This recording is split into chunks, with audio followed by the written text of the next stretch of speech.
Hey everybody, this is Rydo and we're back to another live stream of Yu-Gi-Oh! Master Duel and video game news. Today is Wednesday, March 20th. Let's hop in here and let's just make sure everything is working because my internet router needed to be reset. Which, yeah. I hadn't really had that much of that happening with my new router as much as it was happening with my old router, in that my old router in particular would often increasingly need restarts to just maintain the internet connection.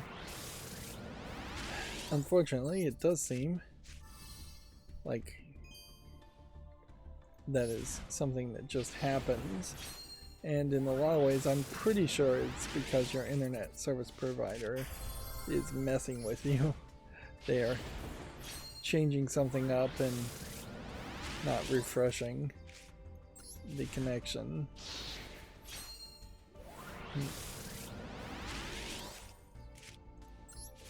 Anyways, I talked about in the last stream how I ordered a Steam Deck OLED model. It has not arrived yet, but it is planned on arriving, let's see, tomorrow. And then it'll probably be a while before I get around to really messing with it too much. And mostly, I think I probably won't do too much of setup. There are certainly some things. Let's see how many of these. Is anything new? This one card is new. There's some things I want to do, certainly, but I don't think I'm going to get too deep into it. And it is definitely going to be a learning experience as far as just figuring out what games really work well in my schedule to play on the Steam Deck. I want to integrate it so that I'm playing more games on the Steam Deck while my computer is doing something else.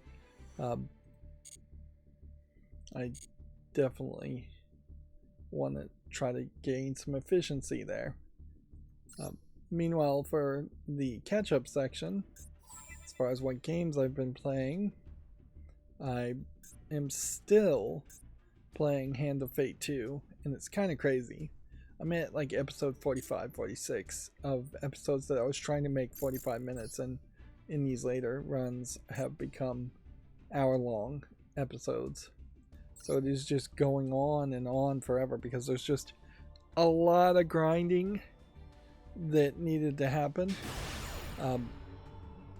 In particular, there was a lot of grinding that absolutely had to happen so I could bring back one of my companions from being dead and play the challenge called the Devil. Each challenge is based off one of the major arcana cards of the tarot. So yeah. That challenge I've not even been able to do once, and it is between the Devil and the Sun challenges that I've not completed at all, and without doing at least one of those, I cannot unlock the final challenges to at least see them. Like, the goal here, more than likely, is just to get to the final challenge and see if we can win with the final challenge, and then that's going to be it for the series. There will almost certainly still be a decent amount of grinding to upgrade specific equipment by doing certain fighting game mechanic maneuvers, doing finishers, and using special abilities, doing bashes, taking damage, reflecting, repositing, all things that you might have to do to get an upgrade for certain equipment in the secondary game mechanic around Hand of Fate 2, which, yeah, the name is really bad for that series because you really don't have any cards in your hand at all, nor does the dealer have any cards in their hand. Cards are placed on the table acting like tile sets or locations, encounters, and enemies are drawn from a enemy deck, but it's just a larger deck of cards. It's not being held in the hand. There really is no equivalent at all there where you actually would have cards in your hand. And then you can, of course, make better criticism around Hand of Fate 2, around the fact that you unlock new cards and then it doesn't tell you what the new cards are, so there's really no strategy in the game until you already grind quite a bit to get random encounters to see what the new piece of equipment or the new encounter card is. So you're absolutely guaranteed to have a less than optimal experience with a new card on the first encounter, and there's really too many cards for that to be the case. But yeah, that's what I've been mostly doing.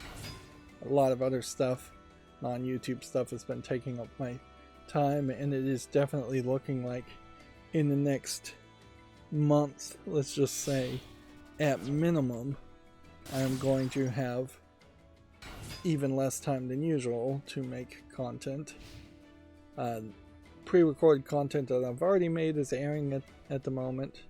In particular, I think Rise of the Tomb Raider has started to air. Maybe an episode or two have already come out, and Last Flight of the Amazon Queen is starting to air with a tech look, which is a different experiment, certainly, around the version of the 25th anniversary version of Last Flight of the Amazon Queen on Steam versus just using the files and ScumVM to emulate it better than the default emulation that's being done using ScumVM, but an older version of ScumVM on Steam. Yeah. Increasingly, I think there should never probably be a ban, but there should be some labeling and accounting for how many games on Steam are really just ROMs of an older game being emulated. A lot of those old EA games are straight up just maybe not being emulated, but they are kind of patched, cracked versions of their games that have removed, in part, the DRM, the physical DRM checks, where it would have you look into the manual and type in an answer. Speaking of mods, I can't remember which game it was. Oh, the Battlefront game from Aspire Media in early trailers looked like it was going to include, it had included a mod without crediting the mod maker in the trailer. Then Aspire Media seems to came back and said they promised it wouldn't be in the final product, and it still seems it's being claimed by the mod maker that it is still in the final product. This is a mod that would introduce what would have been exclusive playable characters on Xbox into the PC version, and the way the mod did it was by reskinning existing characters so that the way the characters played on the modded version is distinctly different from the way the Xbox version would have played.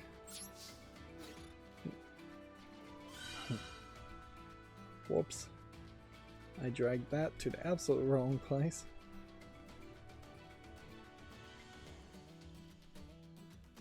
Okay, do I have anything else as far as catch-up to talk about today? No. And uniquely, I don't see any of the YouTube chat.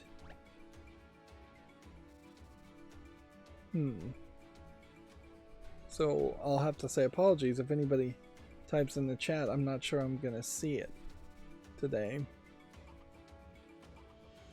Let's see. I'm feeling a little low energy. Part of this is certainly the fact that I turned down the audio. Is not hearing myself loud enough is something that is a problem. I'll just turn up my headphones on my Blue Yeti microphone and adjust for that, because yeah, that was coming off a little too quiet. I did notice as I turned the dial there, I was getting some interference type noises. Hopefully that's not a big deal.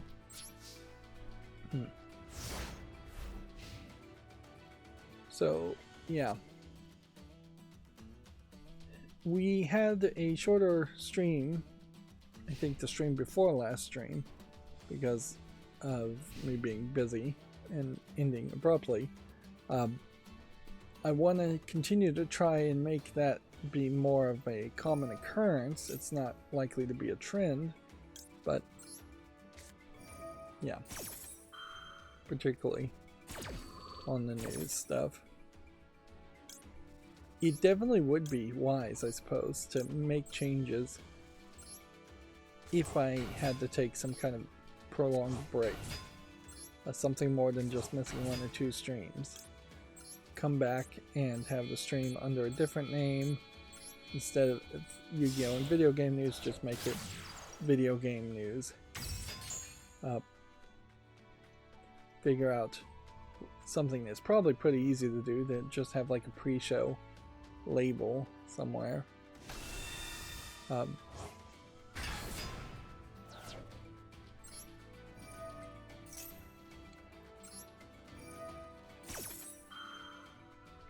But yeah, let's go ahead and just start early. All I'm really doing in Yu-Gi-Oh! Today is trying to just get more victories, as many victories as we can.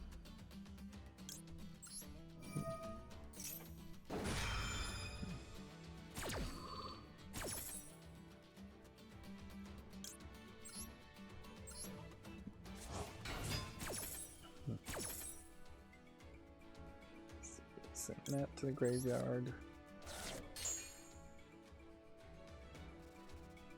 Add that to the hand.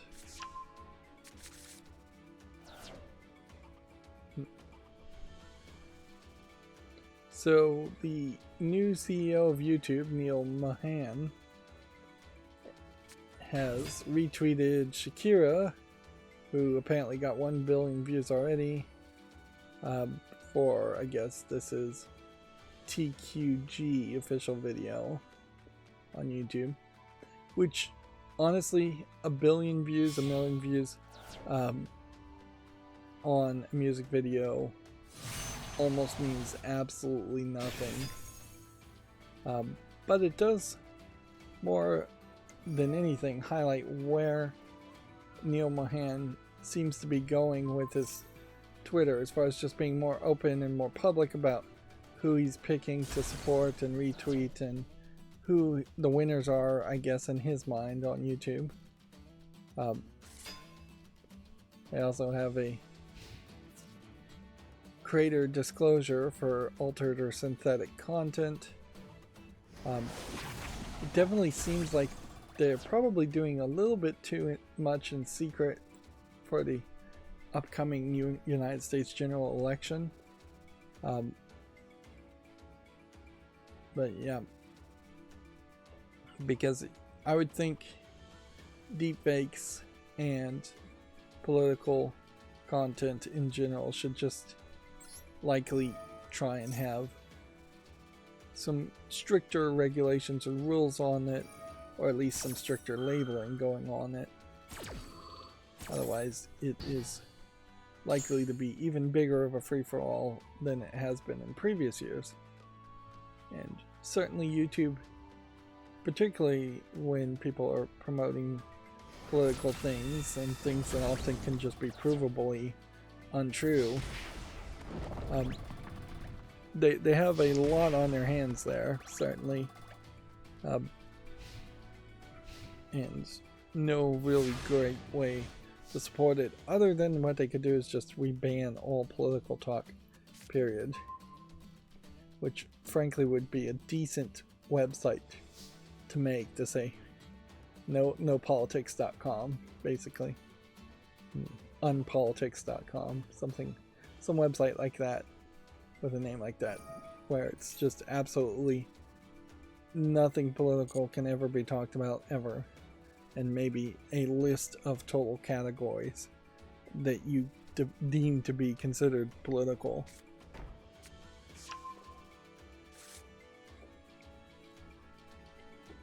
And frankly, you could probably have a system where it was something simple like, I don't want to see post tweets or retweets from actual people running for political office or in political office, all the way up to I don't want to see anybody discussing any of these topics. You could make a fairly balanced website like that where you could maybe check off the boxes as far as I don't want to see this post, I don't want to see this post, I don't want to see this post, or these types of posts. Yes, that would be encouraging people to live in bubbles, but every other website is encouraging people to live in bubbles by their algorithms. At least in the case of people personally deciding to live in a bubble, that feels a little bit better.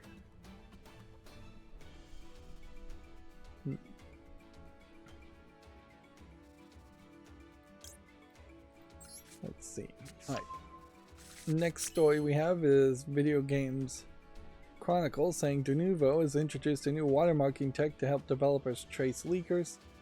Trace marking for gaming lets studios apply watermarks to find out who's leaked their content. What I find weird about this is, first of all, it's Denuvo, so it's probably going to be more expensive than it needs to be. But second of all, I kind of feel like that technology already exists at some level, because it definitely doesn't feel like people are leaking game footage or content that often. It's much more a case of people like mainstream video game journalists breaking street dates. I would say that happens, and that feels like it happens way more often. But like actual in-game development leaks that aren't just part of some kind of advertisement campaign, all of that feels fairly rare. And it definitely feels like you could easily have versions of games that just have people's names embedded over the screen, which is what they do, or sometimes do, at least for like screener CDs and DVDs. Yeah, DVDs and Blu-rays of movies, is that whoever is receiving that screener movie has their name in a corner or directly across the center in repeated patterns. Yu-Gi-Oh! Has sometimes this weird pattern in the top right that feels like it is some kind of it feels like it is some kind of tracking software, but I don't know for what reason it would be tracking software. I've never had any kind of copyright claim or anything, content ID claim happen around Yu-Gi-Oh! So I half wonder if it isn't just some kind of visual effect that's just weird. But yeah, it definitely feels like you could just roll your own watermarking technology. And it would be just about as good. And I don't know if there's anything particularly that valuable in secretly watermarking something instead of just blatantly making it obvious to anybody that the footage is watermarked, so they will know not to distribute it. We are probably at the point now where if somebody had video game footage in motion and there was a watermark over it, I think you could probably use something like deep learning super sampling to erase the watermarking in longer length videos even.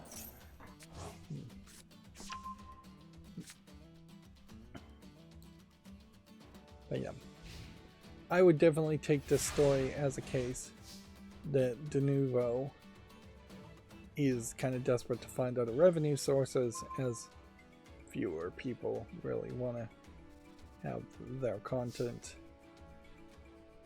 locked down for long amounts of time with De Novo. De Novo, as a sales pitch, has been very successful to get CEOs and managers to buy their software, but I think even CEOs and managers are wising up to the fact that De Novo is not worth the hassle a lot of times.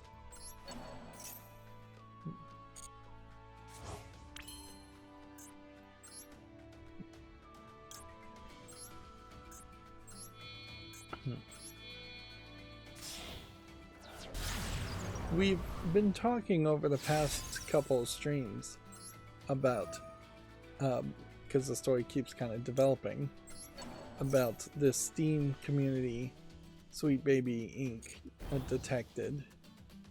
The Steam curator page, I suppose, is what it is. And Sid Alpha has come out to do a pretty decent coverage of what the situation is. If you want to check it out, he is one source, so maybe you shouldn't just blindly trust him, but I would say he's probably on the nose because he's big enough that people would definitely argue with him if he was even slightly wrong.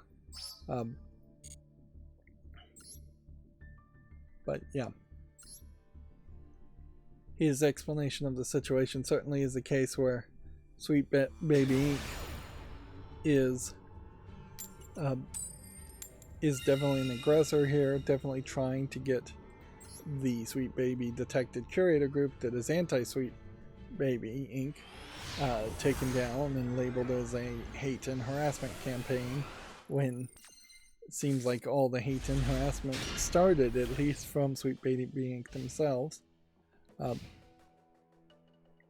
On the face of it, trying to be as center and neutral from both sides, it all definitely feels like it would have just been a tiny little molehill if Sweet Baby Inc. hadn't really even mentioned it or responded to it.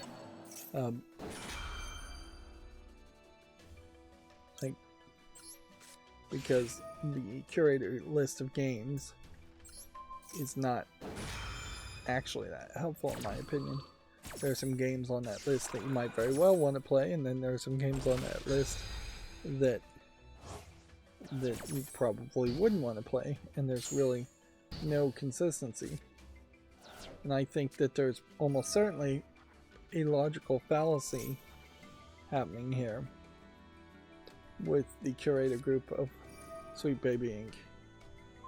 in that their true goal is probably to list games that would be obnoxious and SJW about pushing identity politics and other SJW type favorite topics to discuss into games where it is not a natural conversation to have in those games, and it's not a natural thing. Now, people are labeling that as DEI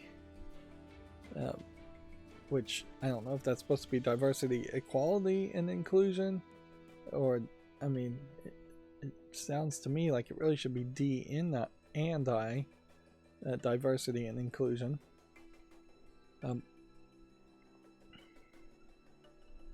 Which on some levels, I am definitely all for diversity and inclusion on video games when it makes sense. Certainly. There really is no reason why there isn't more diversity as far as who is under the armor in a Halo game. As long as you're not changing the already established character that matters the most, which would be Master Chief.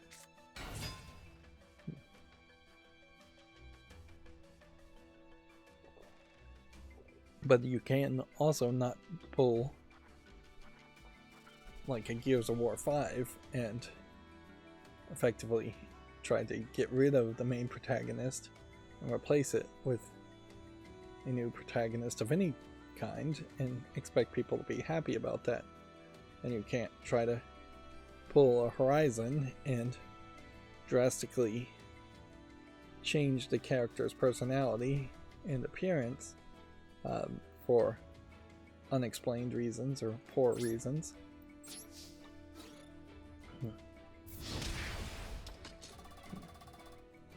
And particularly in the case of Horizon, which is yet another story that would have just been a molehill if the developers and publishers hadn't pushed back and the mainstream journalists hadn't pushed back to it.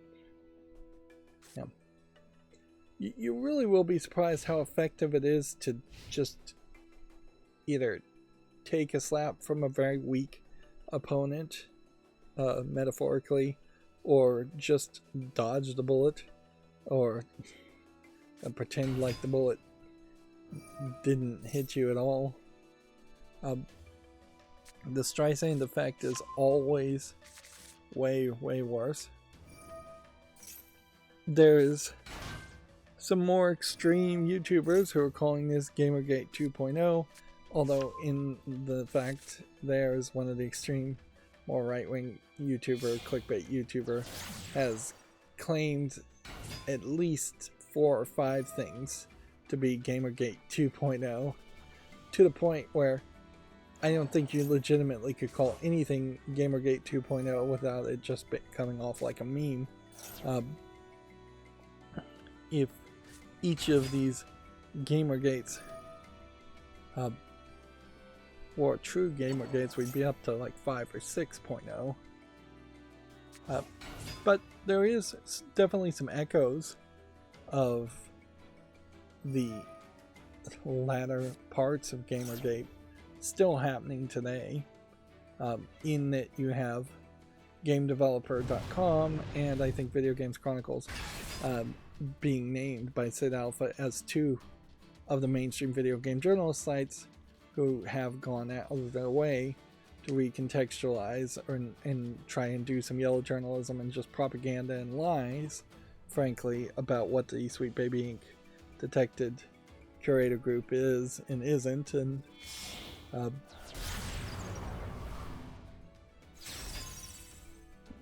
yeah, there's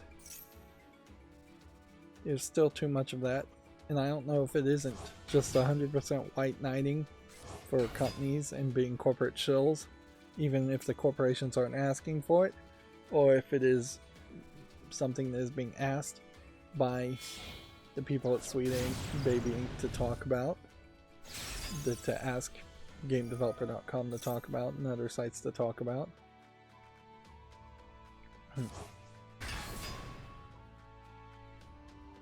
I think the more interesting story, if you were going to actually do some investigative journalism around Sweet Baby Inc., would be almost certainly to indicate how terrible their influence has been, if their influence and focus has been to have more diverse viewpoints or have more SJW content in games. I kind of feel like of the lists of games on that curator page, about half of those game companies would probably be very happy to lay the blame in some shareholder meeting directly on Sweet Baby Inc. and say it's all Sweet Baby Inc.'s fault that the games were poorly received.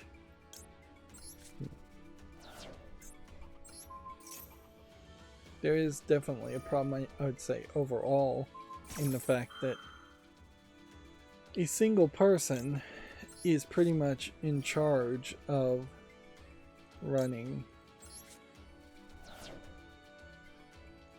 a company, and as it is a single person that's in charge of running a company, they often just want to be told things that they already believe.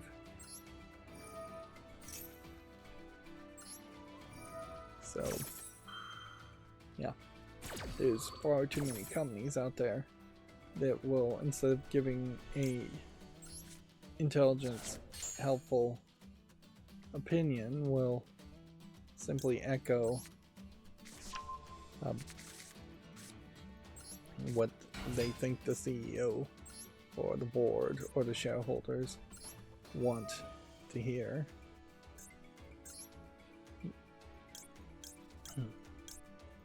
That's why that's definitely a part of why they are all talking about AI at the moment, and we're all talking about NFTs previously.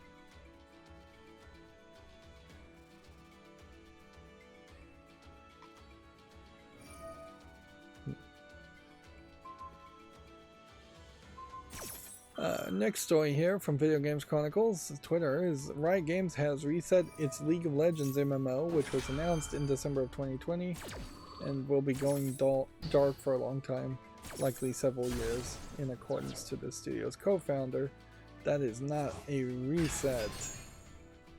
Well, it is a reset, but also that for having announced a game in 2020 and then trying to crawl back into the situation where they want gamers to pretend like they never have heard of a League of Legends MMO is just kind of unacceptable and kind of crazy. The only way you pull this off, and the right way to pull this off, is to say the game is cancelled, but they seemingly don't want to actually say it's cancelled. But that really is the situation here. Even if it technically isn't cancelled, they should lie and say it's cancelled to just not have anybody holding out any hope.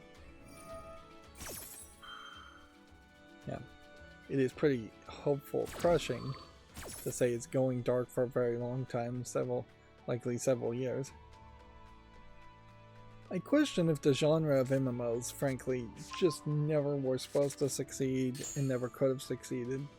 Yes, you have World of Warcraft, the exception to the rule, but when you start to talk about other MMOs, are you talking about like RuneScape, Palworld, maybe technically a MMO, but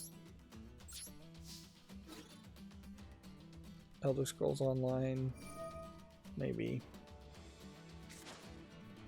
There's probably less than 5 games I could even name as far as MMOs that are worth playing. Final Fantasy 14 or 13, whichever one was the MMO.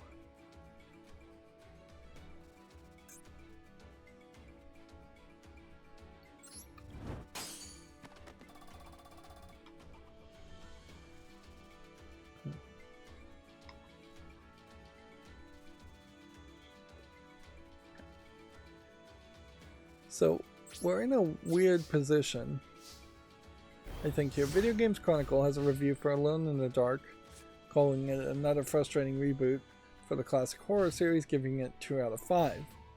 I've seen 2 other YouTubers review the game and being fairly happy with it. Probably, I would guess they would give it 4 out of 5. They I also saw on the other YouTubers' review them saying that some of the puzzles are fairly hard if you don't use any of the clues. Alone in the Dark as a game series, I think, is in a weird position in that the first game, which is what everybody's nostalgia, if anybody has any nostalgia, is going to be based on,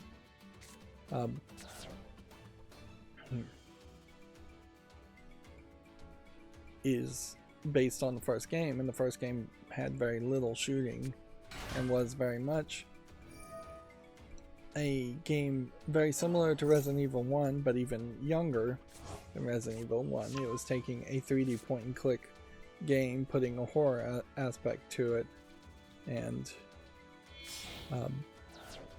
it was very much, I think, more of a puzzle game where you were trying to get the right objects to avoid or defeat the right enemies to get to some ending. Honestly, I'm not sure I ever made it past the second or third room of Alone in the Dark 1, and it definitely seems like people weren't even that hot on the original Alone in the Dark 2 and 3, and so you're talking 4 to maybe 5 sequels have been made now from the first game, and none of them have really worked. So it almost certainly feels like what Alone in the Dark should be is perhaps a movie series instead of a video game series. I think as a title and as what you're expecting, just getting rid of the video game aspect might be very helpful, which I don't make that suggestion particularly often. It's a very rare case there. But yeah, if you look at the history of like Resident Evil 1, the evolution of the Resident Evil games to get to Resident Evil 4 is very much a clear path of becoming more and more action and less puzzles and less horror. There may still be some item collections, but the puzzles in Resident Evil 4, of which I can really only think of one actual puzzle in the game, and even that puzzle is pretty simple. I'm talking about the original Resident Evil 4 game, not the remake.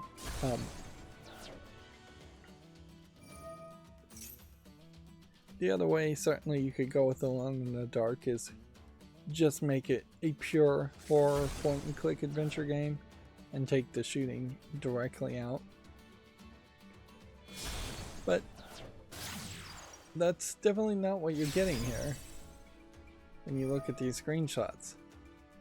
This doesn't feel like this is some attempt or twist on a 3D point and click. This seems like this is some kind of adventure game with a lot of third-person shooting elements at some point, at least threatening to show up, even if they are fairly infrequent. I think this is also potentially a problem with the Silent Hill games and remakes, is that you have this third-person perspective over the shoulder camera angle that looks like you're going to pull out a gun and shoot something, when the deep psychological elements and cutscenes are going to be fairly limited. Video Games Chronicle says that Alone in the Dark's promising atmosphere is let down by annoying and repetitive puzzles, which maybe this is just a case of they didn't like that the puzzles were difficult. I wouldn't be surprised if a mainstream video game journalist just is upset about that. Poor combat and frequent glitches. There's a good game in here somewhere, but you have to put up with a lot of frustration to find it. Pros being atmospheric locations and clever portal gimmicks. David Harbour and Jodie Coyner do their best with the material. They're saying nice things, I guess, about the voice actors. But then they say painfully convoluted and repetitive puzzle solving, which any difficult puzzle very likely is going to be convoluted or repetitive, or both. Combat is sloppy and the enemy AI is weak, which that is probably very much in line with what the original Alone in the Dark would have been, although that probably shouldn't be excusable just for that reason. And then they say it's riddled with bugs and performance issues, and the plot can be nonsensical at times. The bigger issue certainly around a game like Alone in the Dark is that it just highlights another issue, certainly, in that we don't get a lot of even AA attempts at horror games or horror adventure games, and you always, as a fan of those kinds of games, or at least somebody who wants to be a fan of those kinds of games, it always kind of sucks if this turns out to be the one horror adventure game that comes out this year and it's not being received well.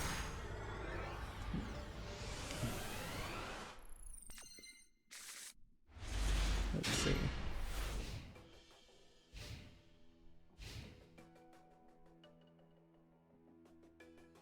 There is this Twitter feed, Johnny Turbo Makes Games. Everything you want to know about Unity, DOTS/ECS, whatever that is. But I saw this tweet getting retweeted where there's standing room only at the Unity's roadmap talk. And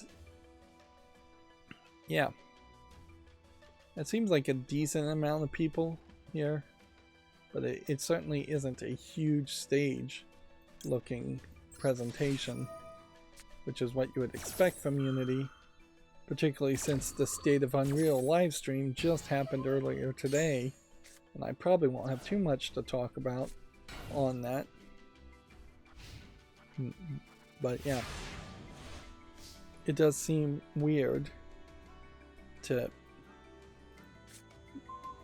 have such a different experience. Unfortunately, I'm gonna have to take a bathroom break, so I'm gonna pause the recording and be right back. Okay, I'm back. Sorry about that. One of the unique annoyances, I think, of being a YouTube content creator who makes and tries to publish more than one video a day, which is YouTube is just really not encouraging or designed to be set up around that way as far as push notifications and premiering and things like that, is that you'll just have videos that if you don't try and schedule them out separately, they are videos that will just not get anybody's attention.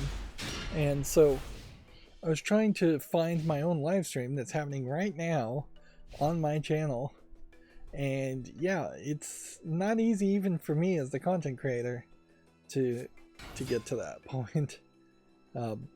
So how could it be easy for anybody else?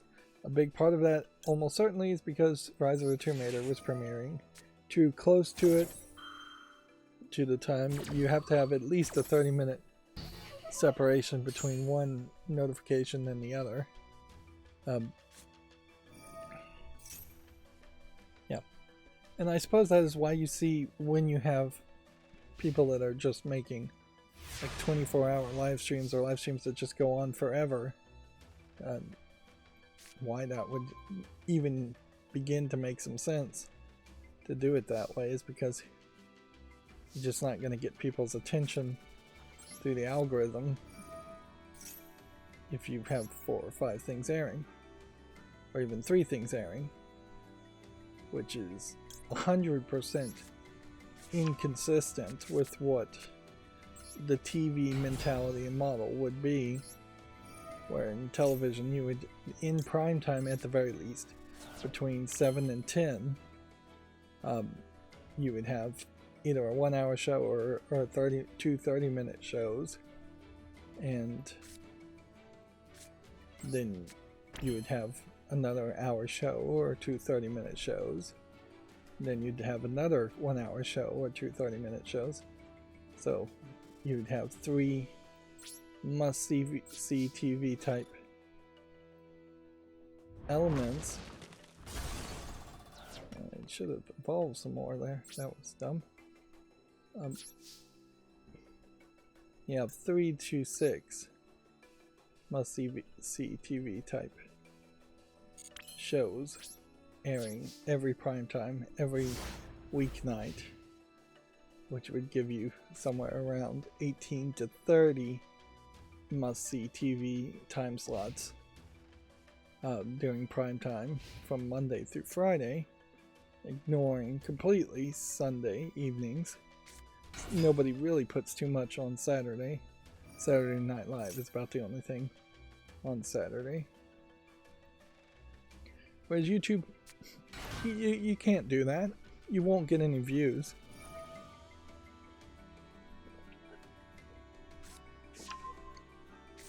It frankly, if I was so archaic and had just a ton of resources, it makes an argument instead for me to make a bunch of episodes and then cut and splice episodes of different games completely together, and then have one premiere that is 3 hours long every weekday, and then run potentially some reruns to fill in the gaps here and there around that. And that doesn't make any sense on YouTube either. Which is crazy because YouTube TV is increasingly seeming like it's getting better received and more successful. But what YouTube TV mostly seems to be is something completely disconnected from actual YouTubers and YouTube content creation. So yeah, I guess that's a long way of saying it's frustrating to start a stream and have notifications not come up and not be able to find your own stream without doing significant amounts of work. On a more positive note, I have 777 subscribers at the moment, so maybe that would turn out to be lucky. I would say myself, as pretty much everyone else in the world, could really do with a bout of good luck right about now. Most people could probably do with a bout of good luck at any point in their life, and every point of their life. But yeah, if I woke up tomorrow and I was somehow monetized in the YouTube Partner Program, that would be very nice. Although it still probably wouldn't change enough of my current situation to solve any real problems.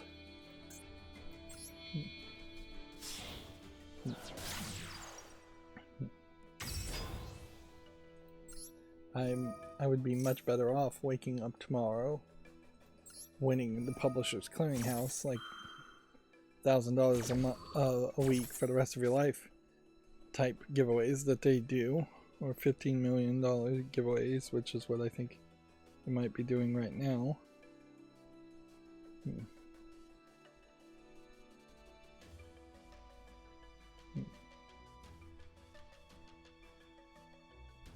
But yeah, there's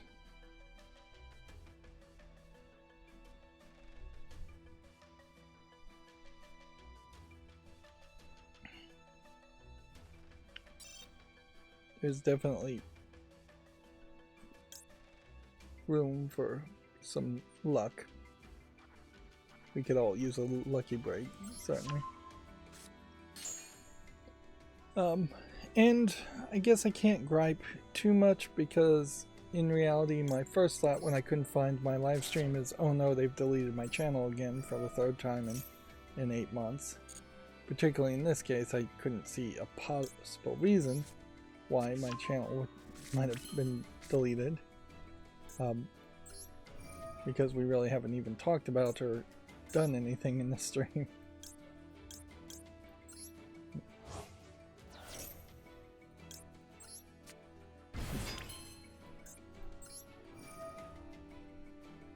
Let's see.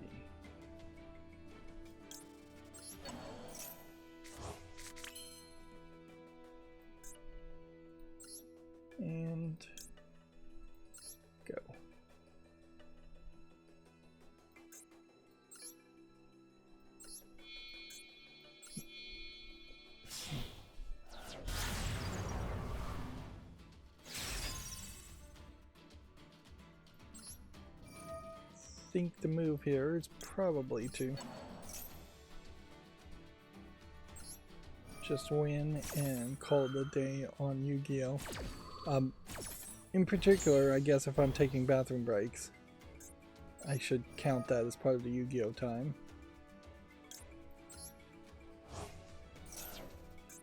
Because I really can't count it against any of the other segments.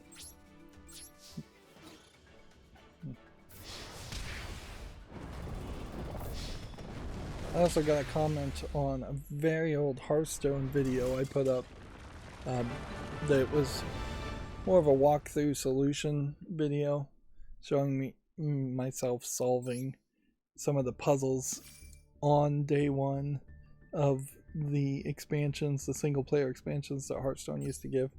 That to me indicates that there probably is a recurred interest or renewed interest in Hearthstone a little bit now that it's approaching an anniversary point. And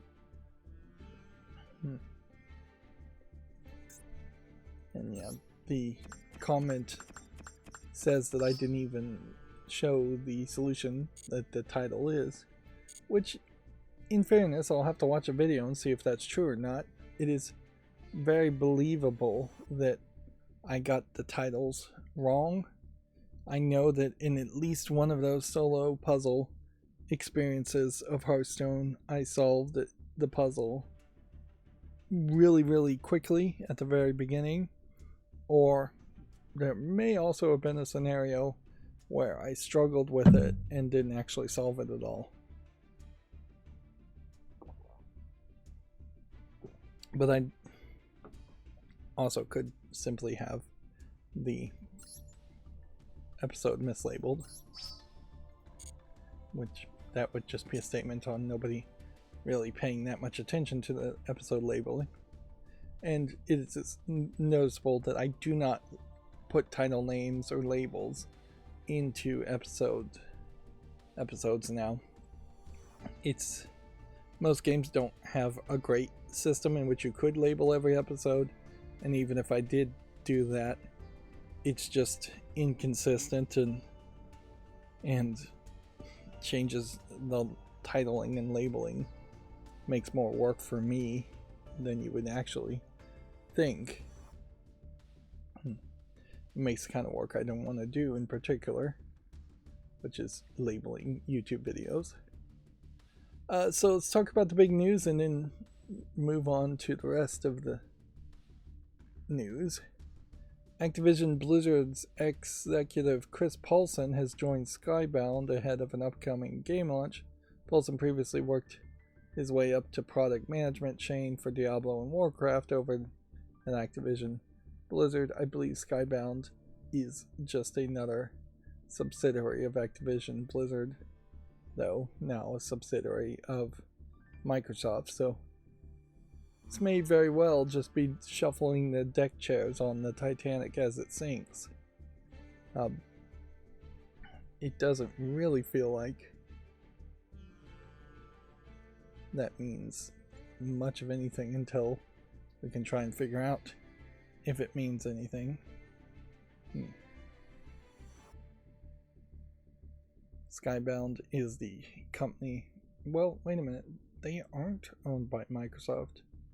Now that I think about it, Skybound is the company that owns The Walking Dead, and outside of the TV shows and spin-offs, I'd say The Walking Dead has been milked as dry as possible. Inherently, you could always make a different zombie game not called The Walking Dead, and it would do and should do just as well. Apparently, a new Xbox development kit is being certified in South Korea. Let's see. I wouldn't be surprised if this is a development kit for a new upgraded version of an Xbox console or a new next generation console, but it also might just be a slight modification on what currently exists. It's a little weird though that you would even make a development kit, because Microsoft was trying to push the idea that every Xbox was a development kit. and that you could just put any Xbox in development mode and develop on that. So needing to make a new development kit seems like that would indicate it would be a new console. But it might just be a slimmed down version of an existing console that has perhaps Wi-Fi 7 standards or Wi-Fi 6E standard connections, and so there needs to be some new certification on just the wireless transmission there, or maybe even slight tweaks to the wireless Bluetooth type connections that the controllers have. I don't think too much else actually would need to be certified other than the wireless transmission, but who knows what South Korea really certifies and doesn't certify. In the United States, I would think it very possibly is just going to be a slimmed down Xbox with a faster Wi-Fi connection. But yeah, could you really think that anybody would want to buy a Series S2 that just has slightly faster internet connection speeds? Yeah, that isn't a big enough change. But also, it's probably pointless to even speculate on it. Tencent, according to GameDeveloper.com, has acquired the game studios from TikTok maker ByteDance. So, part of TikTok here has already been sold off to a different Chinese company.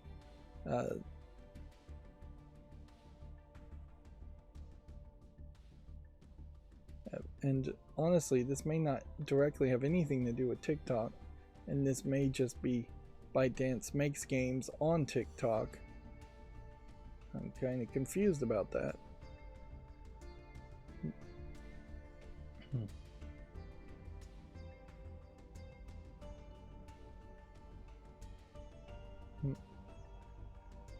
Yes, this is a search engine optimization headline, almost certainly around the fact that the United States is seemingly fast tracking a ban on TikTok unless TikTok sells 75% of its company to a United States organization, a non-Chinese organization.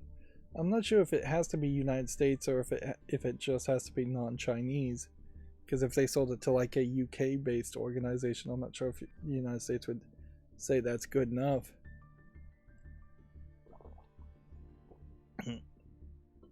But yeah, even if 25% of TikTok was still owned by the Chinese TikTok company, that 25% would probably be the 25% that controls and owns the algorithm and has all data going through Chinese servers, which still wouldn't really be acceptable.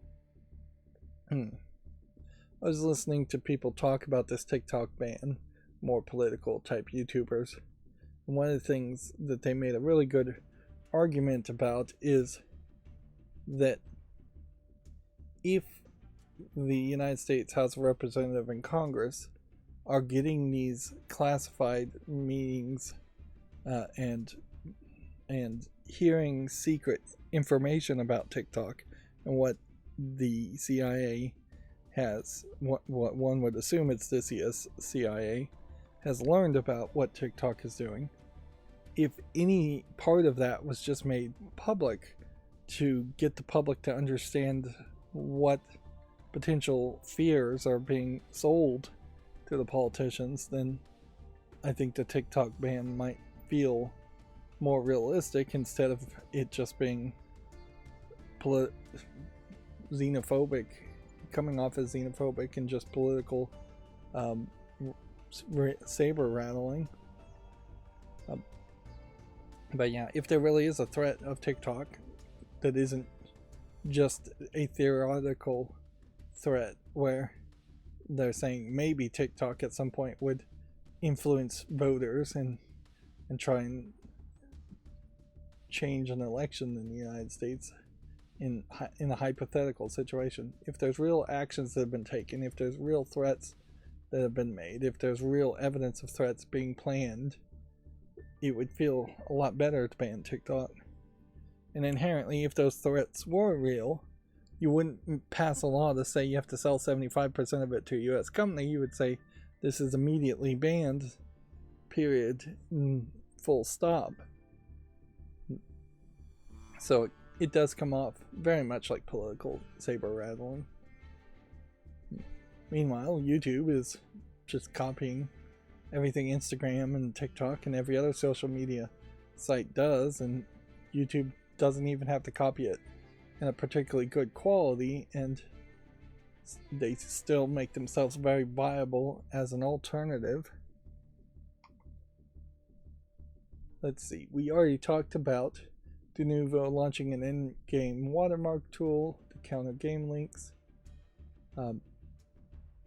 Apparently the Denuvo is owned by a subsidiary, ir.dita. First I've heard of that.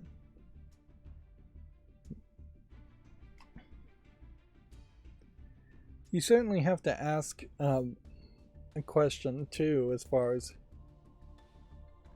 if you find out who leaked in-game footage, what are you going to do then?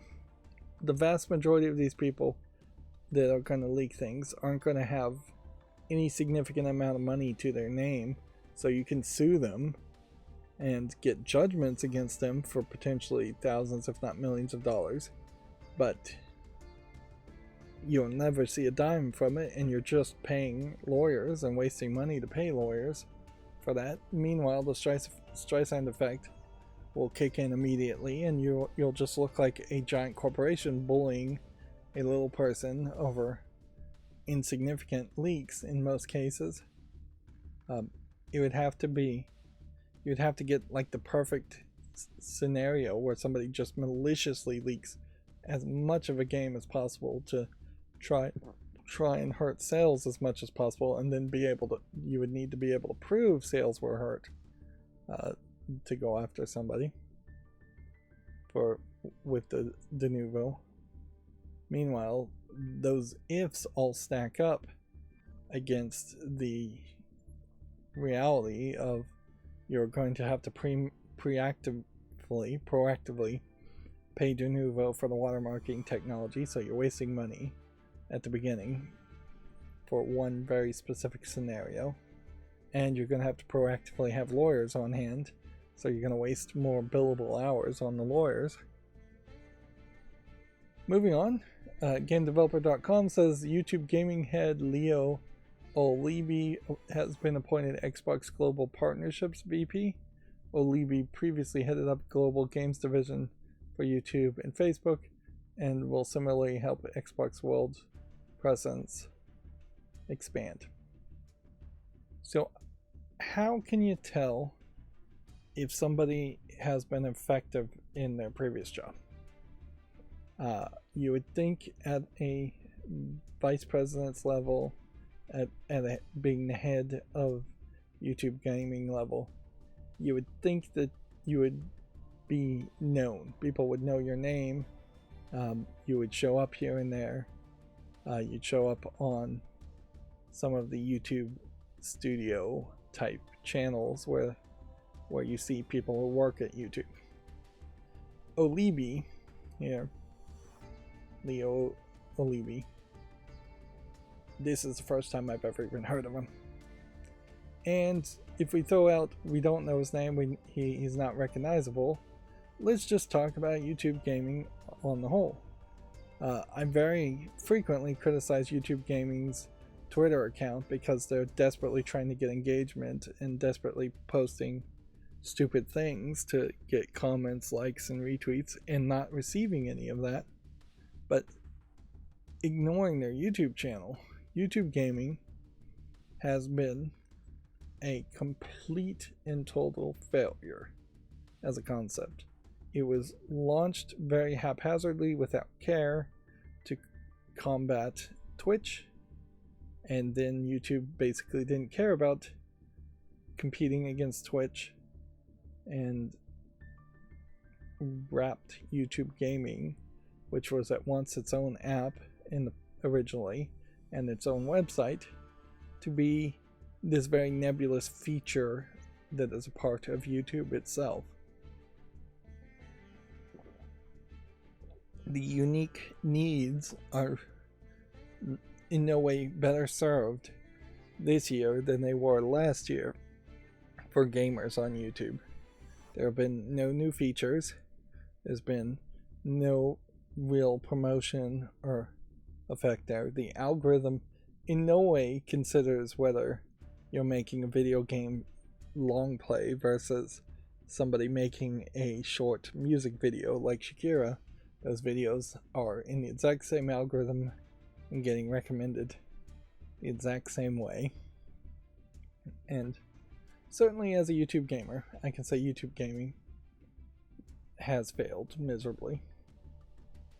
I don't know particularly what they could improve on that. You could certainly try to say kids can only watch gaming content and kids content, and lock down younger profiles that way. But when you're talking adult fans of gaming, you would need some kind of checkbox to say I want to see gaming content and not be recommended much of anything else. There is an increased need around gaming content more than anything else to have serialized episodic footage, and YouTube does absolutely nothing to make that work well.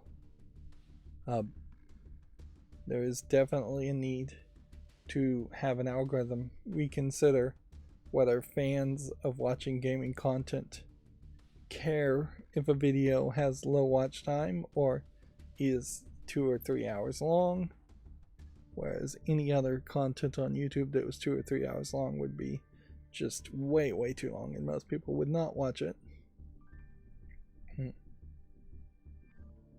And then, yeah, you would think that there would probably be better affiliate link integrations around gaming. You'd think that there might be a way to integrate playing video games while you're watching YouTube gaming content, and there really isn't. You just open YouTube gaming on a cell phone and then play video games on your main screen. So yeah, I guess what we can hope here is that maybe somebody else will step in and do something different at YouTube gaming. Any change at YouTube is potentially a good thing, although any change in general is potentially a bad thing. And then him moving over to Xbox Global Partnerships VP probably won't change too much at Xbox in one way or the other. It'd be interesting, certainly. There is definitely room for Xbox to make better partnerships and to be less of an aggressive, obnoxious negotiator, which is, I think, what they often may suffer from, particularly when you're trying to make partnerships with people in different cultures in different parts of the world. Notably, there is the story of Microsoft trying to discuss buying Nintendo from Nintendo and getting laughed out of the room. I'd also say, well, this is a pretty good and appropriate screenshot. When framing someone, don't have the top of a bald head or even a head of hair be clipped directly at the top there, and don't also get the framing of the double chin. If you're gonna get a face shot, you should get the entire head, unless you were going for maybe something that would be, I can't do it, can't draw a box here, can I? Something where you just get like the eyes and lips, and that'd be far too artistic for a screenshot. Yeah. But yeah, unless he just has a horrific cancerous growth either on the top of his head or below the part that's cropped. This definitely feels like this has been cropped at the wrong size. I'd say that's still probably a problem with camera phones too, is that there isn't really a great system, at least on Android, to crop an image after taking it and encourage people to do that appropriately, without then having people crop it and have photos that come out at weird resolutions. I imagine on the iPhone there's a lot of room where an iPhone's 54 megapixel camera could take what would be the equivalent of an 8K image and have you crop it down to the right size, and then it could then still do a pixel for pixel down res to a more reasonable, like 12 megapixel, 8 megapixel, 5 megapixel image. Moving on.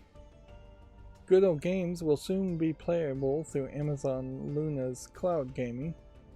Amazon is doing a spring sale, which I think really just highlights how Amazon.com has gotten incredibly greedy in that they're trying to encourage people to buy things that are barely discounted on spring. And then there's a big day sale, which was what they were calling a secondary Prime sale at one point. And then there is Prime Day sale, which is basically Black Friday and too close to Black Friday.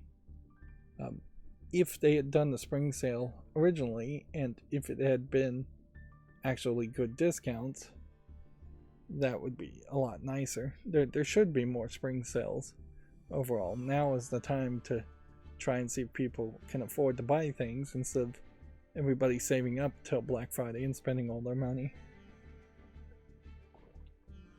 Of course, that would mean people would have had to have paid off their credit cards from last Black Friday and Christmas season.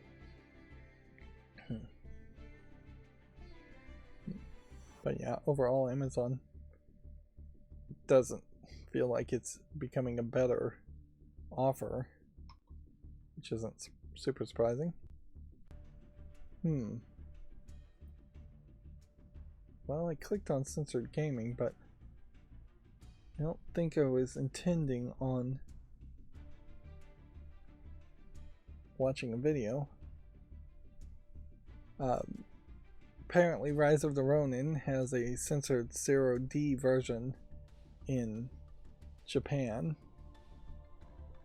Guess that's what I was getting to on that. So we talked about this in the previous stream. There was this obituary for Mutsumi Inomata, the character designer for several Tales games, dying at age 63.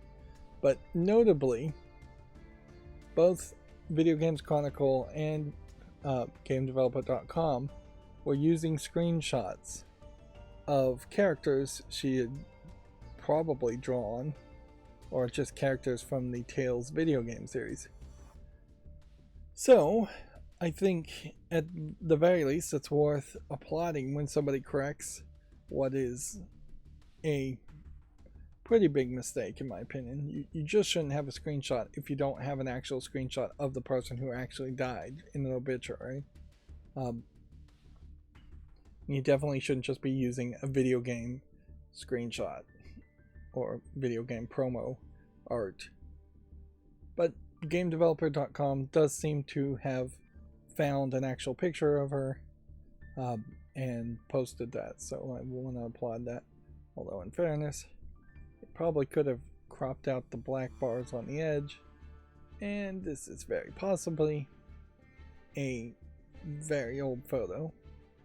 If she died at 63, I know Asians tend to look particularly young, but I would have to expect that this is at least 10 years younger than that, than how old she was there, which might be part of the reason why they chose the video game promo screenshots in the first place. But there also isn't really a problem with just showing photos of somebody when they are younger in an obituary. Moving on, World of Warcraft has launched a Battle Royale inspired limited time event called Plunder Storm. Which, okay.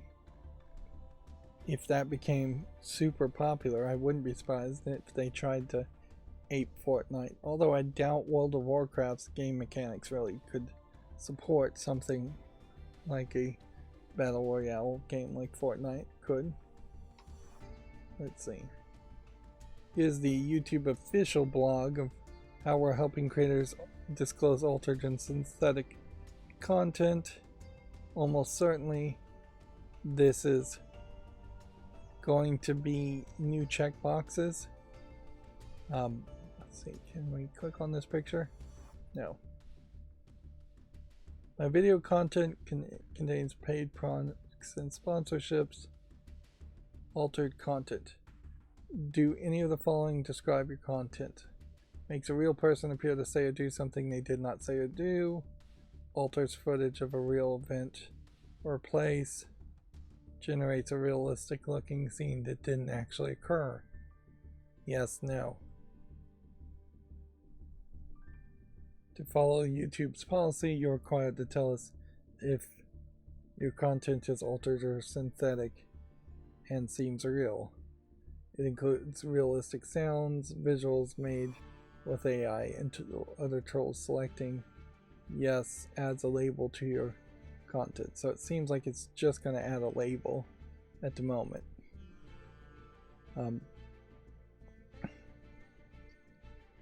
Which is probably, just in this description alone, highlights that if I was to try to do a text-to-speech thing on my YouTube shorts that would read out the text, that probably falls under the concept of synthetic. Although if I do a text-to-speech that sounds like a robot and not a realistic person, then that should fall under this first category. It shouldn't count under this first category. And it seems like for video games, altering footage of video games or anything fictional seems to be okay.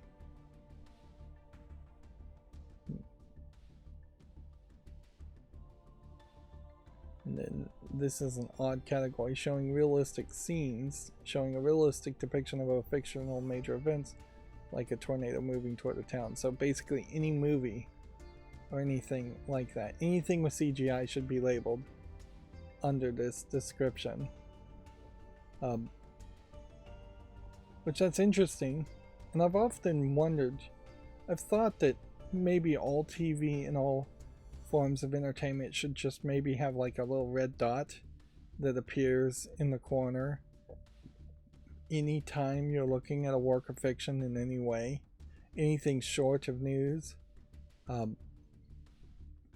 That red dot should probably pop up. Commercials, things like that, the red dot should pop up, because there are, for lack of a better term, people that are a little crazy and don't have a sound connection to reality, and it would be very helpful to help more people. You probably can't help them all to realize, hey, if you're watching a tornado in a movie, a tornado is not actually happening and you're not actually in danger.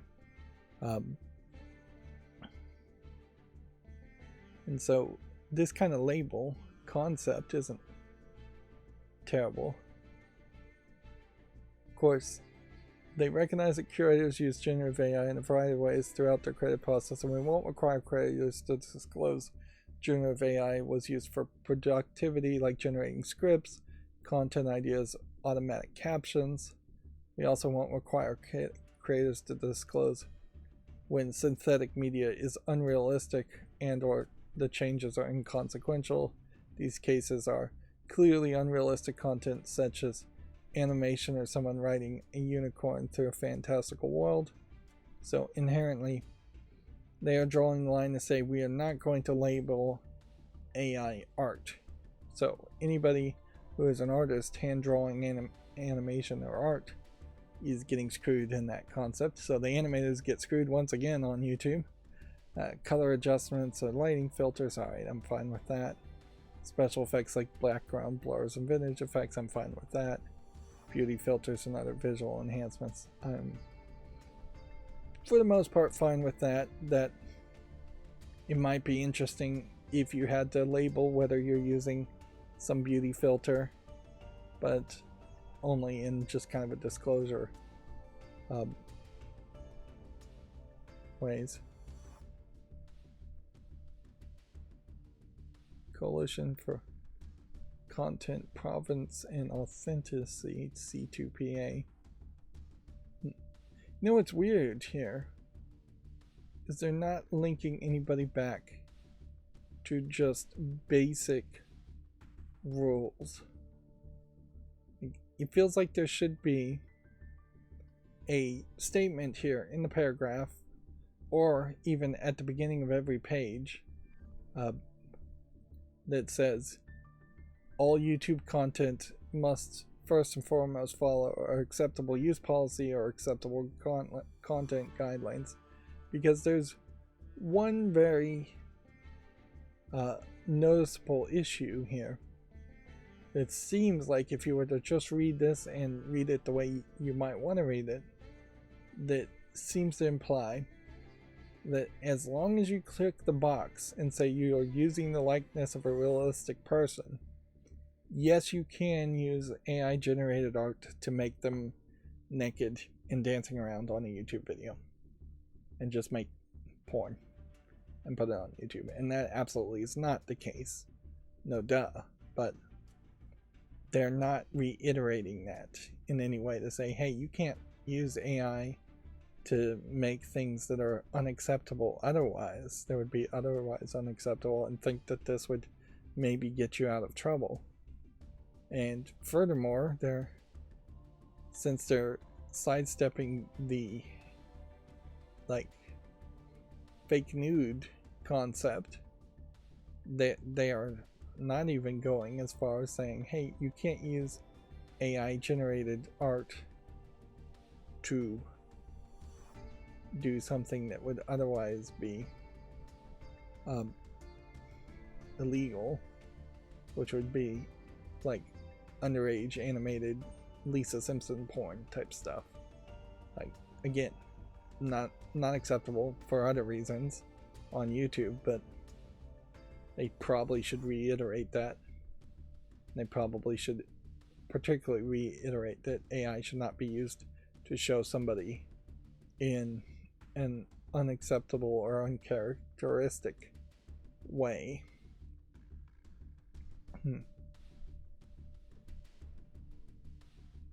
Yeah.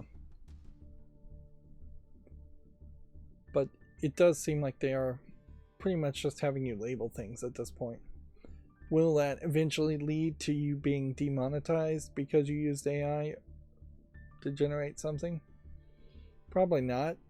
YouTube and, well, Google's parent company is pushing AI generation so hard that they are obviously being influenced to not demonetize anything like that. It probably would make Google more money if more YouTubers tried to use AI generated art.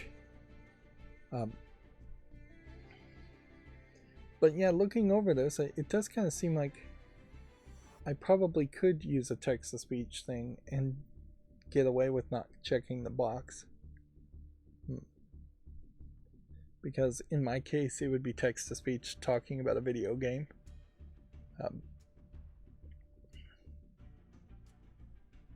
But yeah, more information, certainly. More roles will be added eventually.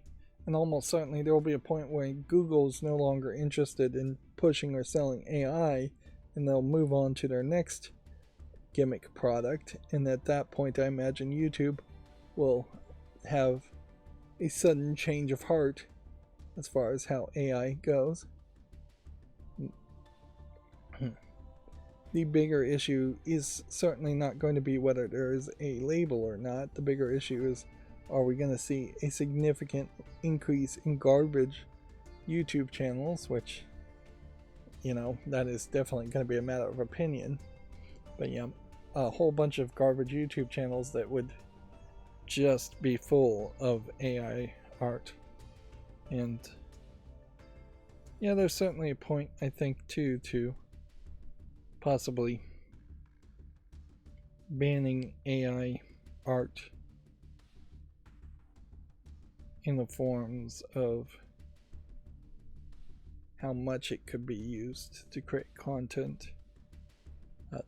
Saying something like only 50% of your presentation of your video can be AI art. You can't just have AI art, comics or cartoons flooding Steam, because flooding YouTube, because that would be unfair, but also flooding Steam, come to think of it.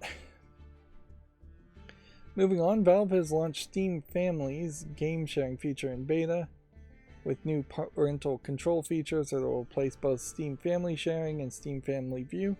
I'd never even heard of Steam Family View. I wouldn't be surprised if there was an announcement about Family View, and I just thought it was a secondary announcement around family sharing. It's all in beta though, so Valve makes all these great announcements, and then you would have to go update your client to a beta form to use it today, which I guess means they really do want people to try it in beta, but it is kind of a big thing to beta test also. And the pages that link to family sharing and family view from the announcement from Steam Families have not really been updated. So the general gist of this is pretty great. Players can create a Steam family group of up to 6 members, one of which must be an adult account. These 6 members can be managed from a Steam client, mobile device, or web browser. Apparently, and I didn't know it worked this way because I never really tried it before, if you did family share, one person playing any game of your collection, so let's say you have 1,000 games on Steam, one account playing any game of those 1,000s locked out everybody else from being able to play any of the other games. They have corrected that. That is a huge mistake that they would have ever had a situation like that. So now it is a case that of the 6 members' accounts, whoever owns one game allows that game to be played by any of the 6 members' accounts. If it is a co-op game and you need 2 versions of that game, well, of the 6 accounts, you can buy 1 more copy on anybody's account, and so on and so on and so on. So it would be an extremely rare and uncommon situation where those 6 people in the Steam families would need to buy 6 copies of any game. The one game that feels like it might be a slight exception of that would be something like Minecraft, and Minecraft isn't even on Steam. But yeah, it would have to be some kind of game where every single family member had their own computer and wanted a copy of that game on their account. But for the vast majority of your library, not all games are Steam Family compatible. Developers can opt out, but by default it will be opt-in.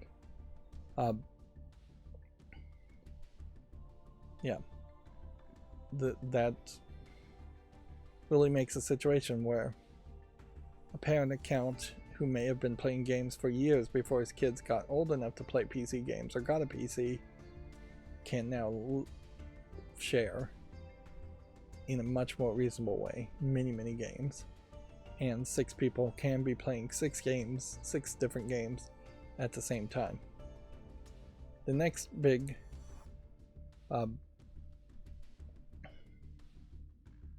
change here, or improvement, is that each player will create their own save games, earn their own Steam achievements, and access workshop files, among other features. I imagine that probably was the same with Family Share, but the talk here is good. Certainly, developers may opt out their games for technical other reasons at any time. Steam Families also introduces new parental controls that lets the adults in the user group set limits on what and when children can play games, which this is interesting because 6 accounts is maybe a little low. Like me personally, I can already see an issue where if I made my one account the adult account, I have 5 other nieces and nephews that would take up all the other accounts. There is also a bigger issue in that there is no way, and all websites really need to fix this. There's no way for kids to really make accounts without having an email, and there's not as good of a reason these days for kids to have an email if they're young in particular. The vast majority of the use I've gotten out of my email accounts in the past 10 years has been password recoveries and creating new accounts to other websites. And the communication aspects of emails may not be something that you want kids to have or engage with, although I imagine kids won't really send emails to each other. They probably would chat through Steam, which Steam Families doesn't really mention anything about controlling or disabling in-game chat, text chat, outside in-client chat, things like that you might actually want to change, or setting your kids' accounts to always be invisible versus online notifications and things like that. They're kind of nebulous around it. It did seem like they have clocks you can set up, so specific times in which kid accounts can play, and certain types of games. So there is seemingly a rating system that they're going to develop for games to say what kind of games they can play and what kind of games they can't play. Or you could potentially set it up so only very specific games are seen or playable by the kids' accounts. Yeah, it says parents can monitor what children are playing and choose to restrict access to various shopping and social features too. There's also, and this is really their main focus almost certainly, a new payment option in which a child account can just request an in-family adult to purchase a shopping cart. So there definitely is a scenario here where if you have 2 or 3 adults, let's say it's 3 brothers who are sharing it between their 3 children, single children each.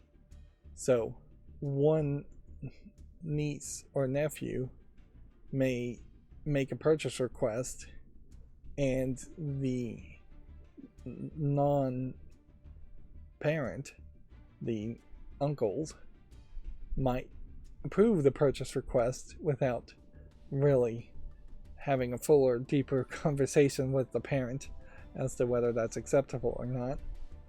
And so it gets into this very weird situation where you're putting a decent amount of trust in the adult account one way or the other. You could have one adult account and 5 children account, and then in my case in particular it would be nieces and nephews asking me to buy games for them, and I would probably have to have a conversation to make sure that was a yes or no. But there isn't quite enough room to put in any of their parents and have the parents have accounts too. So the number really needs to go up. It is much more reasonable that it would be closer to 10 accounts. Or otherwise you're going to have to start sharing accounts, and that's going to suck. That is definitely not how they would like you to do it. Mini games, though, like the Lego games, have 3 several save files in them anyways.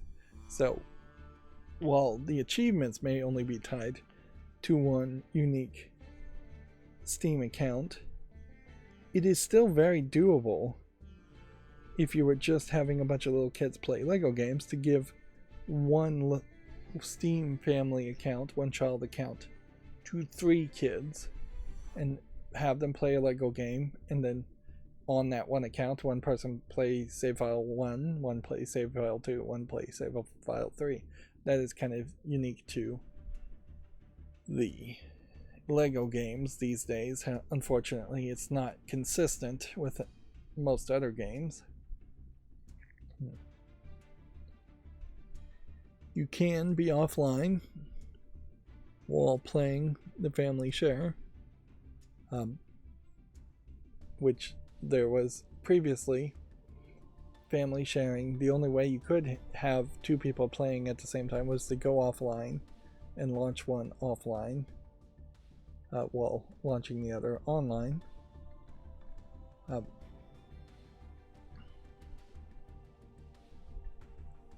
Now, on a bigger aspect here, I want to point out that they came out with this announcement, and they've come out on their Steam Deck YouTube channel showing how they made the commercial for the Steam Deck OLED for the spring sale, and that's pretty much it. So they're really not doing much of anything to promote actually purchasing games in the spring sale.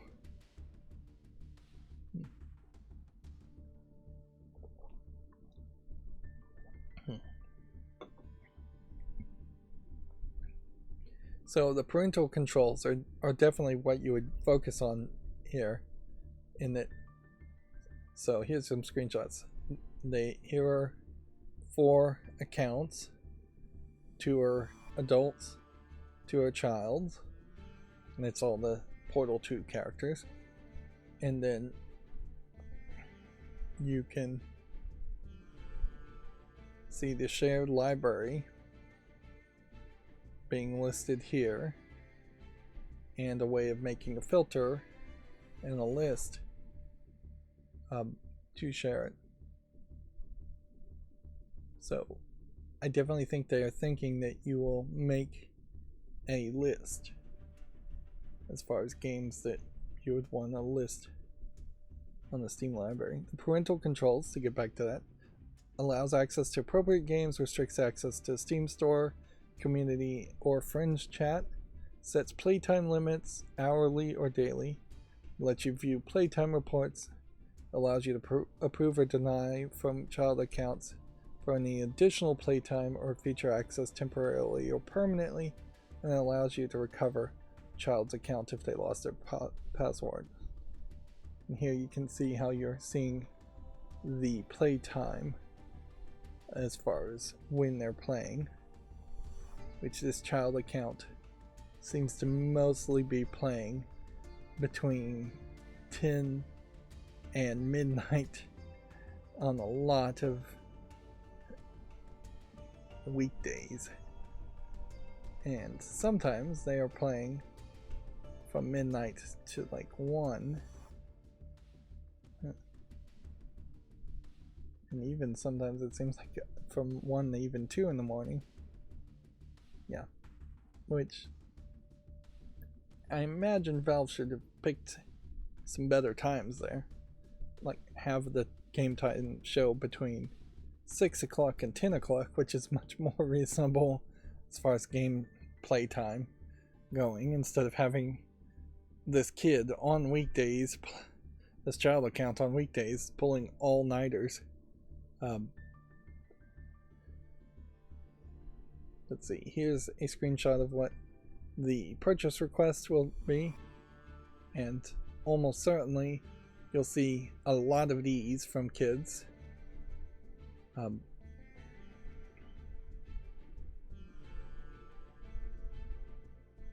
They are being extremely generous, or trying to be extremely generous as far as what it considers a family. While we know families come in many shapes and sizes, Steam Families is intended for a household of up to 6 close family members. Well, household may be a kicker here, because while I do have nieces and nephews that would want to play games, they definitely don't live with me in the same house. So, you may very well have a Netflix issue where this really doesn't work for more extended family concepts.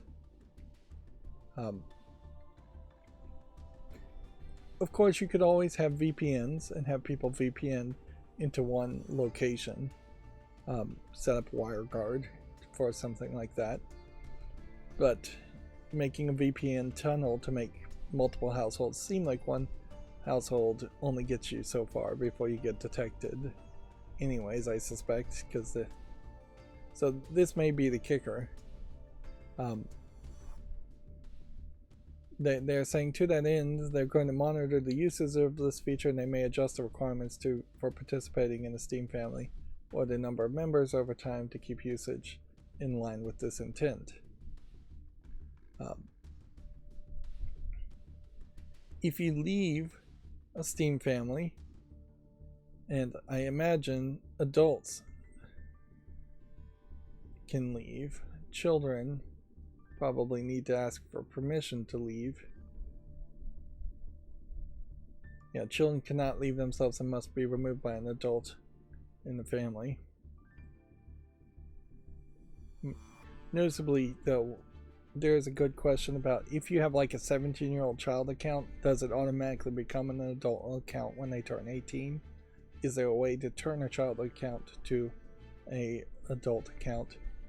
But if you leave, you have to wait 1 year to join or create a new family, so you really can't game the system here. Also, adults can straight up kick family members out of the Steam family, which I would assume then you couldn't bring them back in less than a year.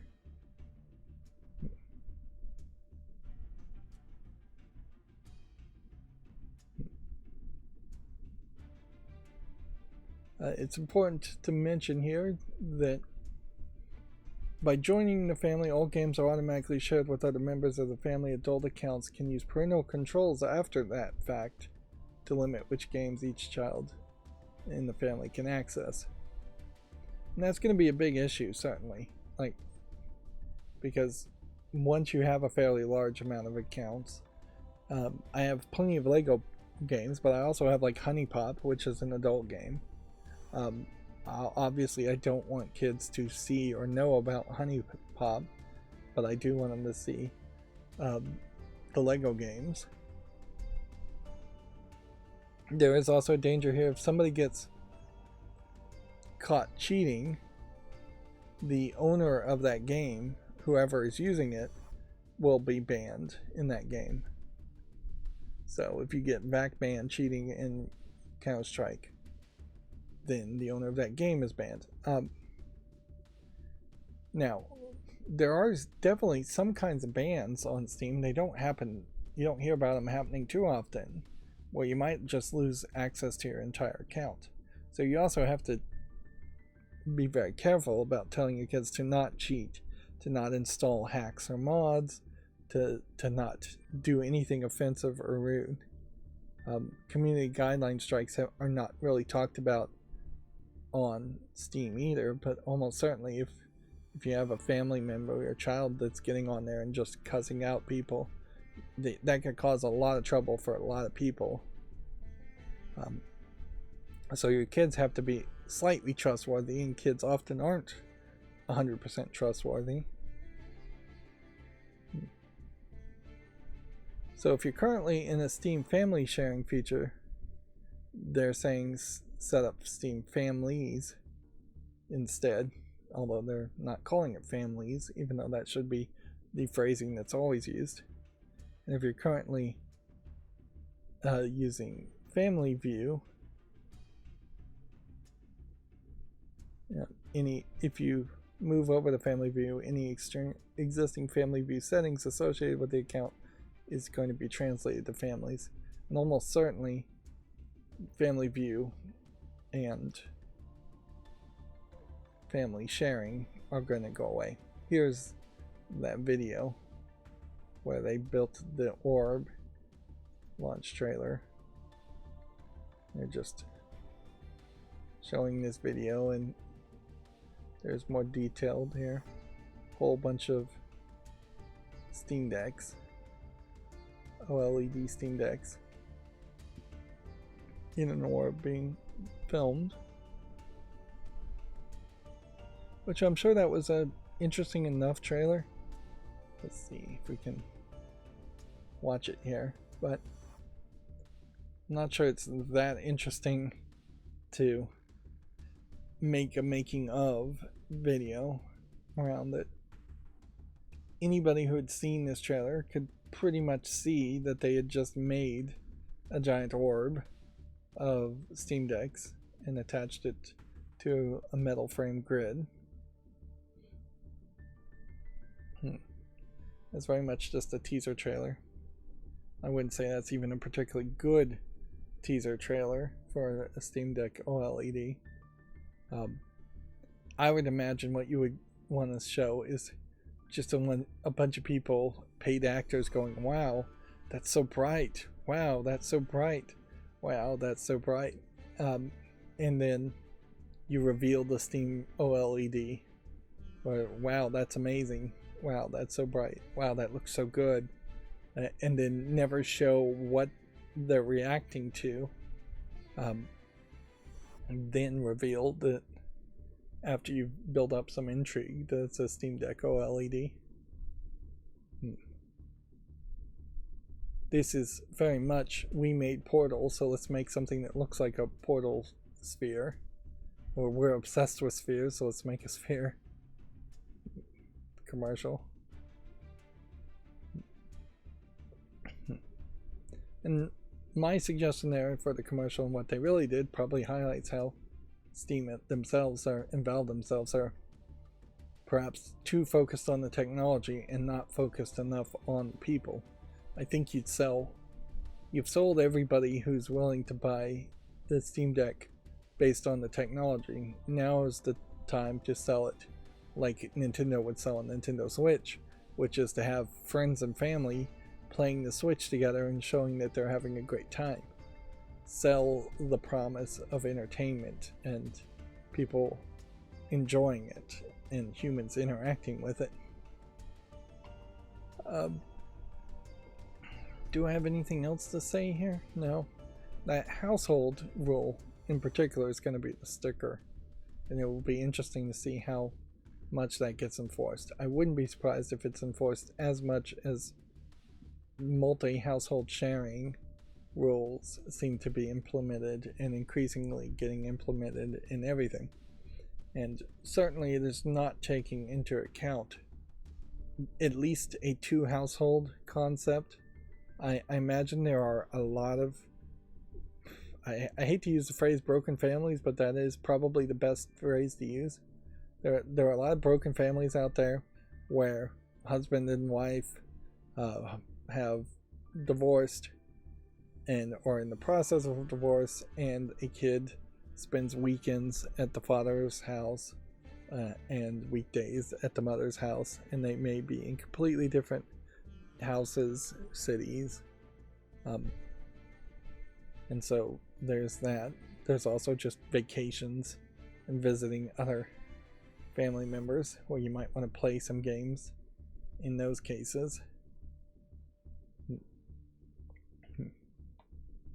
And so, yeah, a single household ruling in that case is not going to be very helpful. Moving on, we're going very slow today, but yeah, it feels like it's going to be more of a laid-back day. Xbox has rolled out a new framework to help developers design for inclusivity, which, yeah, the whole diversity and inclusivity argument is being mentioned here again by GameDeveloper.com. The goal of this production framework is to weave intentionality and inclusion into the products they make in order to reach a broader set of players worldwide in a meaningful way. Alright, so that's a lot of words. What are the practical elements here? What is the framework and what inclusivity are they focusing on? Framework focuses on 4 key doorways to help developers think about their current projects and how they can make it welcoming for a wider audience. The 4 doorways include approachability, representation, globalization, and accessibility. A lot of people would say globalization is not a good thing, and certainly rich people love the idea of globalization. Let me just put my definition of what I take from the phrase globalization in this context. In my initial knee-jerk interpretation of that would be pushing the idea that every single game should be accepted and applicable to every single person on the planet.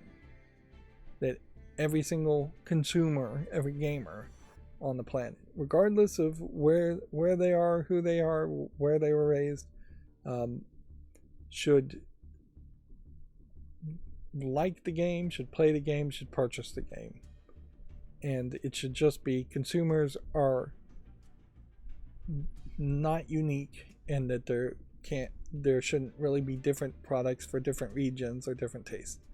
And yeah, I don't really agree with that, because what you're very much going to do in that case is try to make something that is in the mushy middle, and nobody's going to really love it. It's just going to be the McDonald's of hamburgers around the world. Yeah, McDonald's is a great example of globalizations. Anywhere around the world, you go to a McDonald's, you're going to know what that McDonald's burger tastes like. That's not good for artistic creations, in my opinion. Because there should be Japanese games that are definitely targeting a Japanese audience and making very unique, interesting art for that Japanese audience that is accessible so that other people can play the games. I like that they can be translated, the Japanese games can be translated, but they aren't just censoring themselves or self-censoring themselves down to being a less interesting story or less interesting content just so it is acceptable on a global scale in places like Saudi Arabia, where even not wearing a hijab would be considered unacceptable, or some of the Middle Eastern countries. Maybe Saudi Arabia is not that strict, I don't know. But yeah, even Australia has major problems and major censorship of what Japanese games are released, and the United States censors in many ways. And we can certainly find some other examples from other countries where that just wouldn't work. Like a military first-person shooter from the United States, with the United States military being the heroes, probably not going to be globally accepted in places like China or Russia or even Vietnam, as an example. So I think one of those doorways, globalizations, unless they have a better definition and really get down to what they're talking about, probably should be thrown out the window already. It's just like, this is a dumb idea. You're saying then there should just not be any bespoke or custom art from any creator.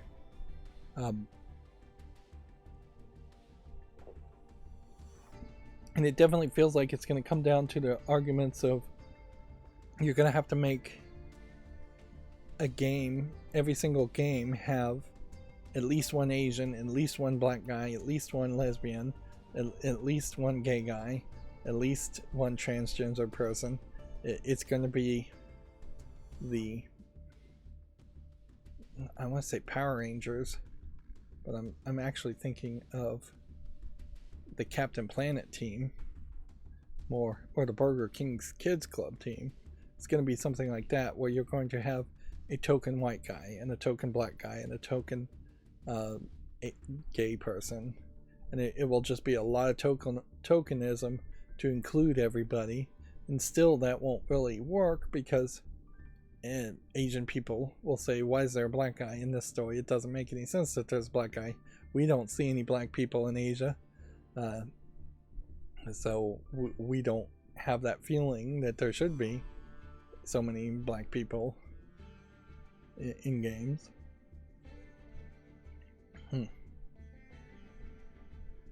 So I think globalization is out. Approachability. Should all art be approachable is an interesting question. Again, I would say probably not. Like, some art should be less than approachable, should be difficult. It should make people have to struggle to think and understand it. Not all art should just be easy to understand by every dullard that possibly looks at a painting. Mona Lisa is a very approachable piece of art. Absolutely.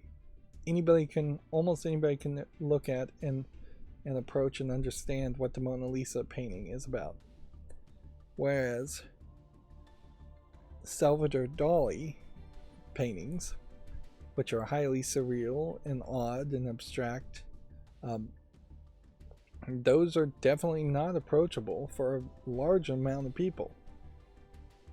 Should we live in a world where Salvador Dali and surrealism as an art movement just doesn't exist because everything should be approachable? Video games are art. Certainly they're not treated like art, and they definitely haven't been around long enough to be respected as art, but video games are art. Should entire art genres like surrealism, for example, be removed in the call for approachability? I would have to say no. Certainly. There was a game, Suda 51, like any Suda 51 games that has come out. Several of those that are based off of like Twin Peaks are not really approachable. There's a lot of games that are actually really difficult to play, but are still worth existing.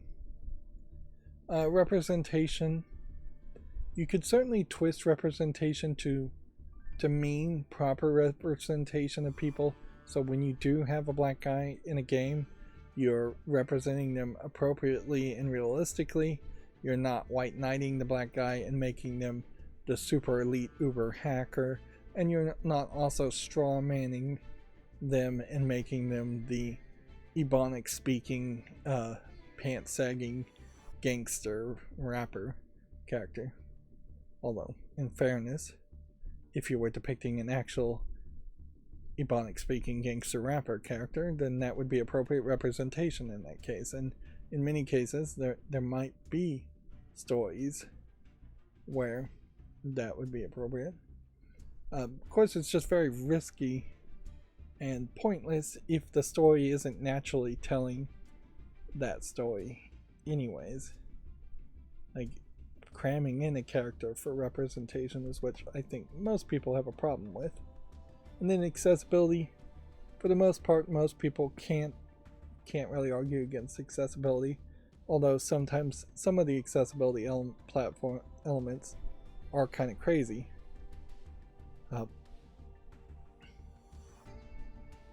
Let's see, is there anything more in this article? Because it seems like what they really made, which they're calling a framework, is more of an agreement on an agreement or a check. Like they're saying it's not a form of mandate or checklist for developers, so it feels like it's just this really nebulous thing in which they wanted to put out a press release with those elements. So here's the time to take in the bets. Is anybody going to mention, is GameDeveloper.com going to mention Sweet Baby Inc. at the bottom of this article? Well, I guess I'd already scrolled down, so anybody who had bet against that would have won.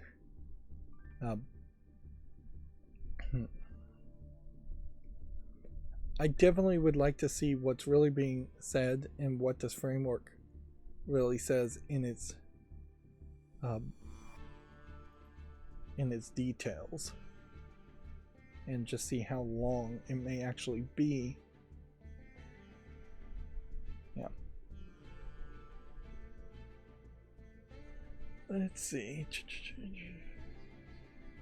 Scrolling, it's a lot of pictures and not much of anything. It seems like you would have to download the toolkit. Now, what happens if I just click here?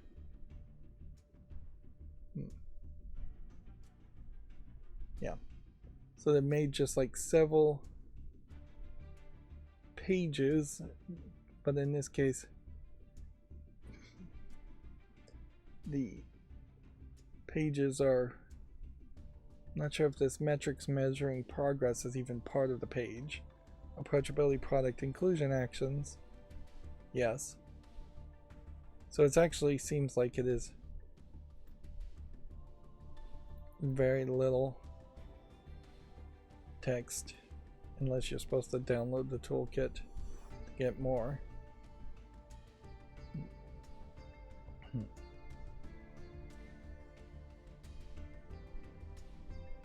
Now, what I can say about this is it does seem like somebody actually spent a real effort here. This isn't just a tweet and then we'll forget about it and never actually do anything.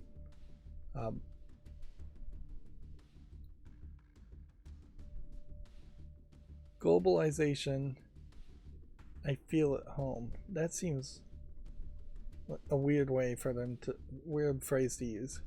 Create a product experience where customers feel at home. Well, if you make a game and all the characters are from an Asian Pacific country, then you're only going to get 52% of people feeling at home there. You're not going to get the Latin American and European and Middle East people to feel at home in a Yakuza game, for instance.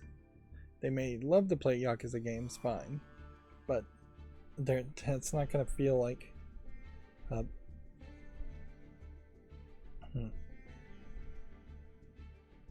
but yeah. And if you were to go, say, in the exact contrast, this seems completely wrong here. North America is at 7%, the lowest percentage of gamers. That seems totally wrong as a stat, players per region. But yeah, if you made a game with characters set in the Middle East and all the characters are wearing hijabs and they are praying 3 times daily to Mecca, that ain't gonna feel very homely to people of the non-Islam religion. Asian people, most of North American people, most of Latin America. There's a decent Muslim population in Europe, but not really the majority. So it even on the face of it, it's just like a dumb goal. It's just a goal that will never happen. And economically, globalization is just a terrible thing for the worker. And in general, it's been proven to be a very risky thing, particularly after the pandemic. It's having products shipped all over the world, burning fuel and dumping trash and oil in the process is not good for anybody other than giant corporate people.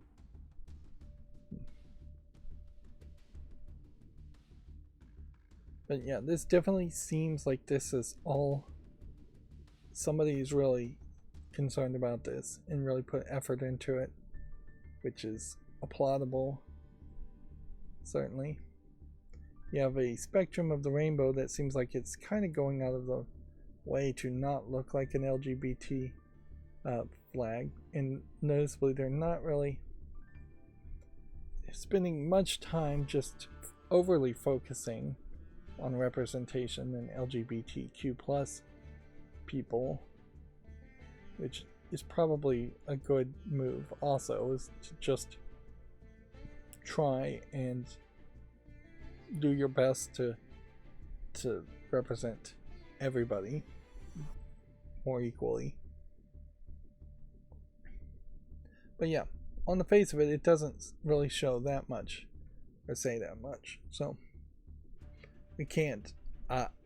It would be crazy, in my opinion, to call for a boycott against Microsoft, which seems to be maybe more of a Microsoft thing even than an Xbox thing, because you're not seeing any real Xbox branding on any of these pages. But yeah, more than likely we won't see this really affect any game ever made by Xbox in the next 5 years at least. And Xbox really has much bigger problems that it needs to focus on as far as just making good games in the first place. I don't think it's realistic to call for a boycott at this point, because Microsoft games in the past couple of years have been bad due to diversity and inclusion. I don't think that's the problem at all. I think the problem is that there's a lot of bad programmers that in companies that Microsoft has acquired, and not enough good programmers to counterbalance them. Because had Starfield been a better game, had it had better ideas and better programming, it would have sold like hotcakes, in my opinion. Had the vampire game before Starfield, that I can't even remember the name, been a better game, had better ideas, it probably would have sold better. When you look at Psychonauts 2, I think that probably sold about as well as it could, and we'll just have to wait and see what Activision Blizzard can do to make games or revitalize their brand in any way. It may very well also be the case that Xbox is just overly focused on acquiring companies and not really focused on releasing any games at the moment. And maybe that might be a small hint that they're maybe slowing down production for a new console, but it's far too early for them to release a new console, really. I imagine maybe an updated discless version of the Series S is about all they could release. Guess the question, let's do the full research here. That we've already spent this much time. Let's go back this to the point here where it said this. Let's open a PDF and see how far this PDF goes, just to see if it's saying something different than what the website's saying.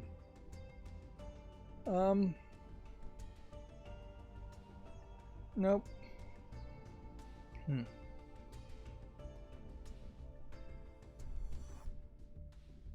Yeah.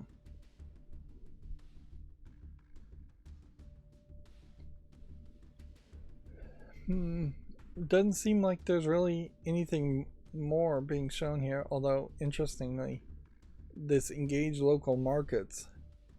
Different markets have different players, trends, and priorities, so look for ways to adapt yours to be locally relevant in places around the globe. Be sure to communicate with local markets in relatable marketing and PR strategies.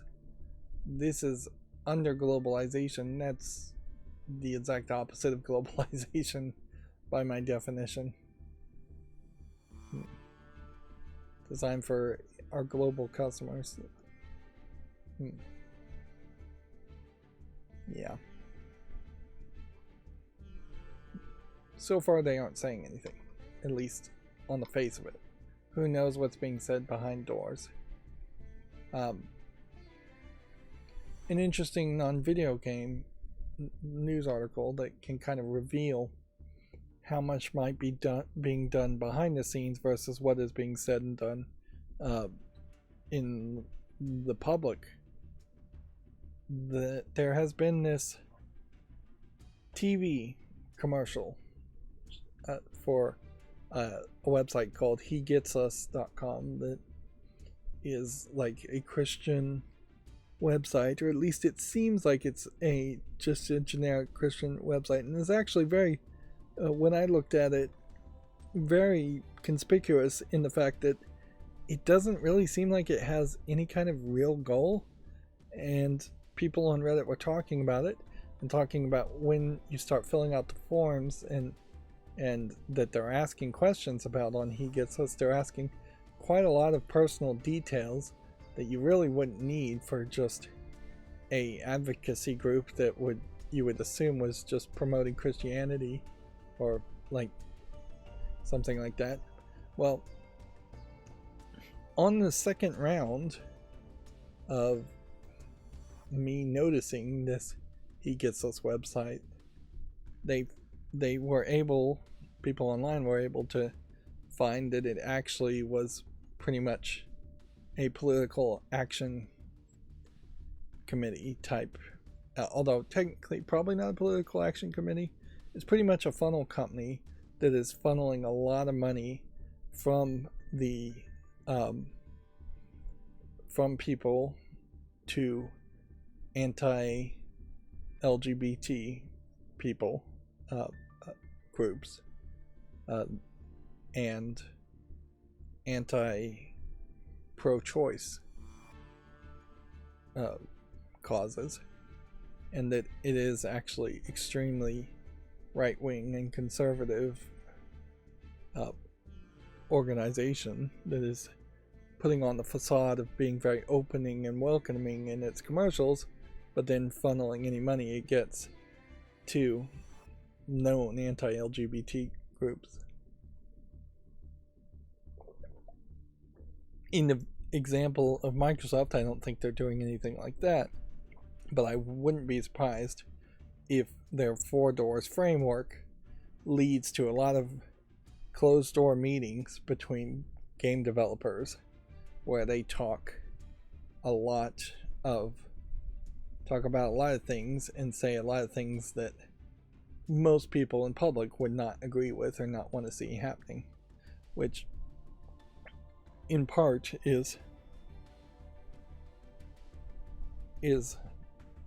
part of the problem around a lot of these things, is that all of a sudden behind closed doors it's just a lot of, we need more minorities and we need to get rid of all of those awful white male characters.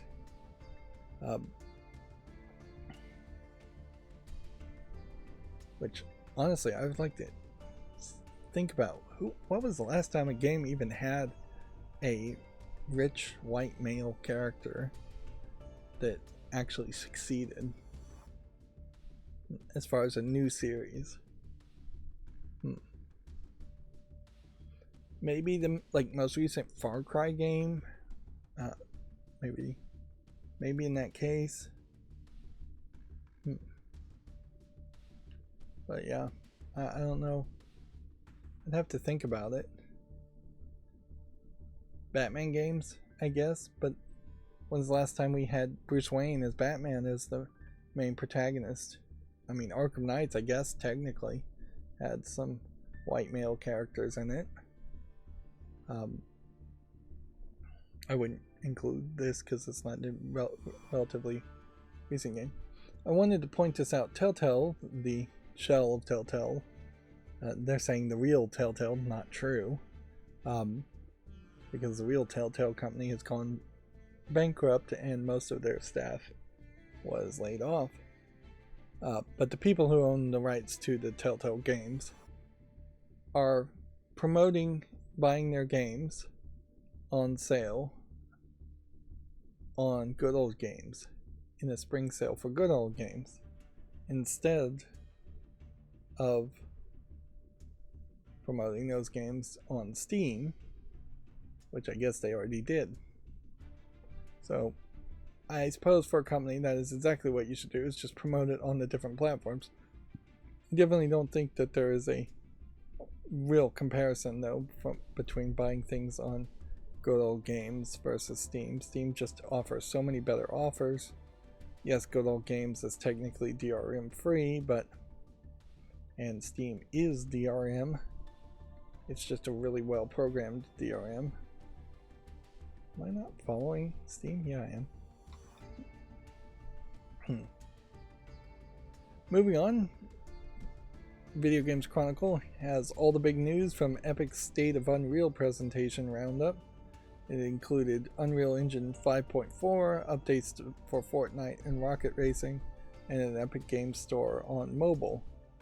Which, if you're doing a State of Unreal, as in the Unreal Engine, several of these things should not really have been announced there. They should really just call it Epic Announcements or Epic Live and talk about Epic in general. So if 5.4 is showing us just a lot of robots running around, I'm not really sure if that looks particularly interesting. Let's see. This is going to be too much text, isn't it? An experimental new tessellation feature enables fine details such as cracks and bumps to be added at render time. Built-in animation toolset receives substantial updates, enabling you to quickly and easily rig characters and author animations directly in the engine without hopping to something like Blender, I would imagine, or whatever the Adobe wire rigging 3D modeling would be. After Effects, maybe? No, I don't think he used After Effects for that. Adobe After Effects is more video production effects after the fact, thus the name. Unreal Editor for Fortnite being announced. You can now use MetaHuman to create and animate high-fidelity non-playable characters for the Fortnite islands and demonstrate, as demonstrated in the Talisman demo.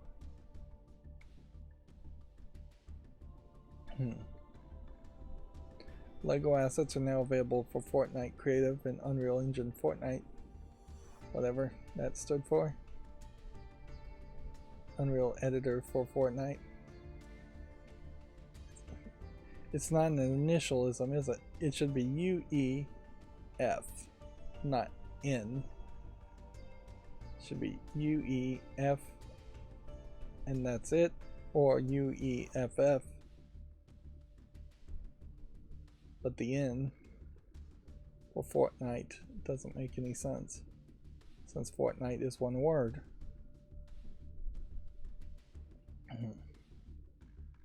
Epic Games Store coming to mobile probably just means you're making an app just like the Steam client app. It probably means that there won't be that many games specifically that are playable on Android or iOS, and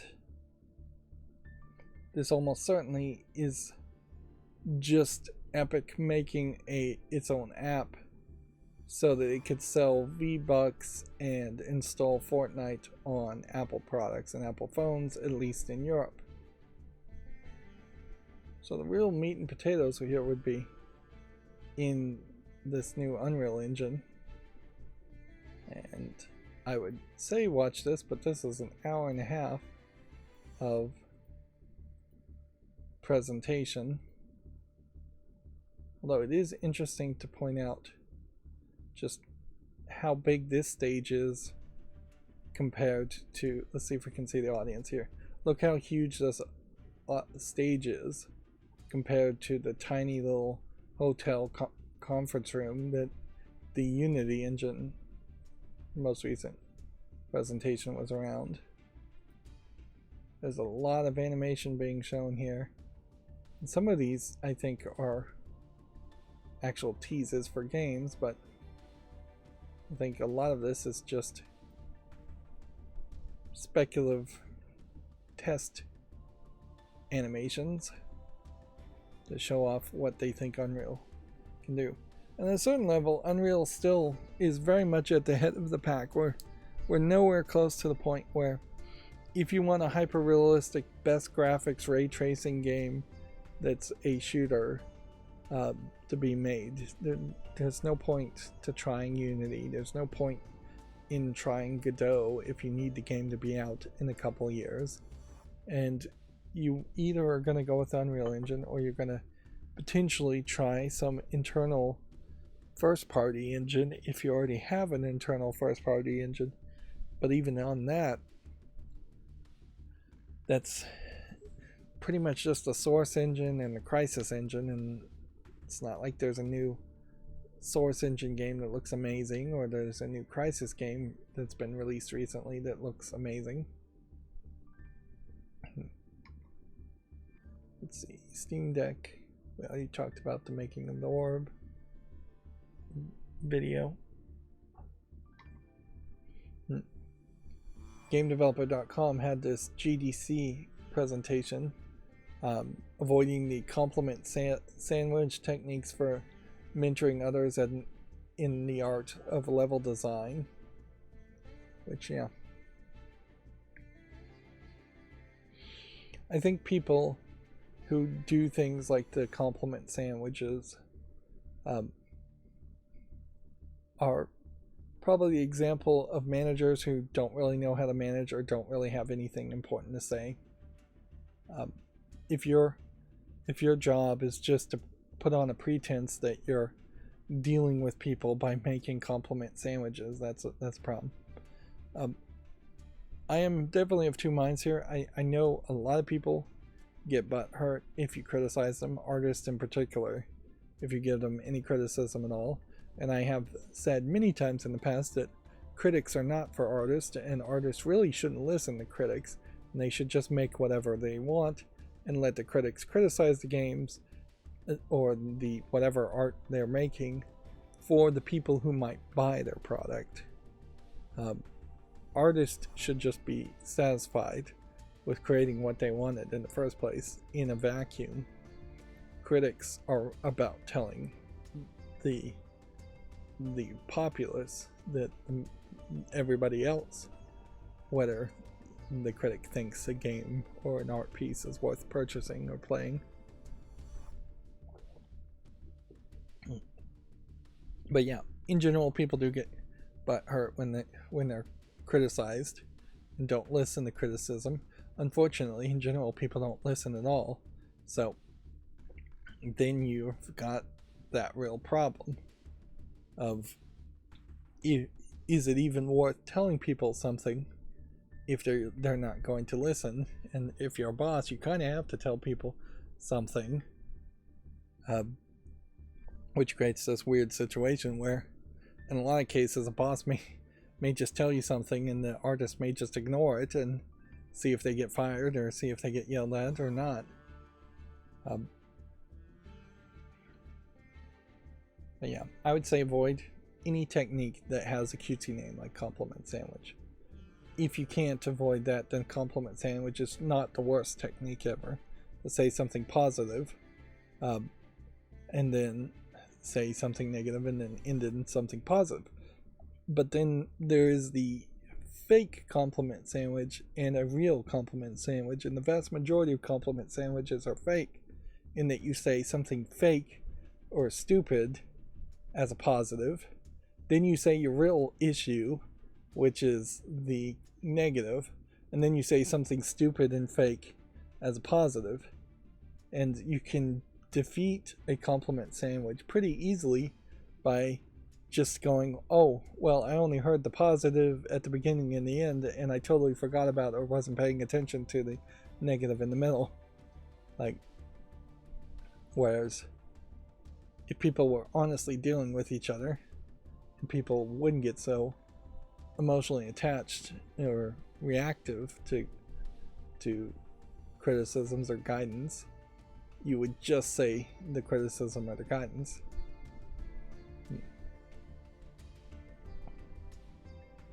Yeah, and a lot of that, I don't want to rant about this too much. We're already going way too long. It comes down to a lot of people weaponizing their emotions. And sure, people's emotions are real, but anybody who thinks other people should respect other people's emotions is crazy. But yeah, there are a lot of people that weaponize, overreact, act way too angry at the slightest bit of criticism, and that's a problem, certainly. Yes, people should try their best not to hurt people's feelings, but then there are also a lot of Karens out there who get offended based on absolutely nothing, and so society has to come together and try and figure out where is the line. Certainly. Now, I guess I could only recommend people not to weaponize their emotions, or if they are going to weaponize their emotions, do it when it really counts, not all the time. I think there is definitely a case, and this may come off as sexist, that little girls grow up are taught from the youth to weaponize their emotions. It's just basic playground stuff. A little boy falls down on the ground, scrapes his knee, he gets laughed at. Nobody really pays attention to it. A little girl falls down, scrapes her knee. There's a lot more concern about that. Maybe a teacher runs over and pays attention to her. So yeah, and those kinds of incidents just kind of snowball and grow to the point where you have a percentage, probably a fairly small percentage of people that by the time they are an actual adult, they are expecting that they turn into Karens, that they can throw a fit, and people will react positively to that, and that they can accomplish things, or that they can be possibly successful in life by weaponizing their emotions and their reactions. Which makes a great argument for another management technique, which is to fire people who are overly reactionary. Yeah. That is a real good move. It probably doesn't happen that much. Very often people get fired only seconds before or seconds after they are so angry that they are throwing punches at people and causing real physical danger in the workplace. Whereas the yellers, the screamers, the door slammers, those kinds of people probably don't need to be in that workplace for the safety of everybody physically and for the safety of everybody mentally. Anyways, I'm rambling on about almost nothing. Let's move on. Minecraft had this tweet 5 hours ago. If I won the lottery, I wouldn't tell anyone, but there would be signs. What I wanted to point out about this is just kind of the level of ridiculousness that the Minecraft gadgets and memorabilia are at here. First of all, I don't think anybody really is going to buy a Minecraft Dungeons arcade. I don't think anybody cares about Minecraft Dungeons that much. Although if you had a nice TV and an arcade sticks, maybe you could reskin it. I could see Minecraft fans buying a Minecraft gamer chair and then realizing it's not very good. I don't think too many people care about the bee. A creeper refrigerator might make sense, but these kinds of refrigerators are often not actually refrigerators at all, and really suck at holding any large or even small amount of food and keeping it cold. And then a lamp with a little keychain. I can see the keychain and the torches. Like, I've seen these torches for sale, and they're kind of cutesy. A lampshade that looks like a diamond, I would say probably no. But yeah, overall, there is just not a lot of visually appealing stuff here if you were going to decorate a room with Minecraft stuff compared to if I was going to decorate stuff a room with Sonic or Mario stuff. Yeah, the number one problem with Minecraft, if it has to have a problem, is the blocky visual nature of it, and that definitely doesn't translate well to the 3D world. Yep. This was a trailer that was shown during the Unreal Engine update. Apparently a game called Marvel 1943 Rise of Hydra launches in 2025 and has a story mode trailer, which here might be a great game that we will hear about as far as diversity and inclusion going amok, depending on how they tell a story here. Because if you're talking like the Black Panther that would have been before the current Black Panther being in Wakanda, that's almost certainly going to have to be a nearly completely different story in 1943 than Captain America, and I assume this is Bucky Barnes fighting Nazis in France, which is what it looks like over here, and that does seem to be what they're implying.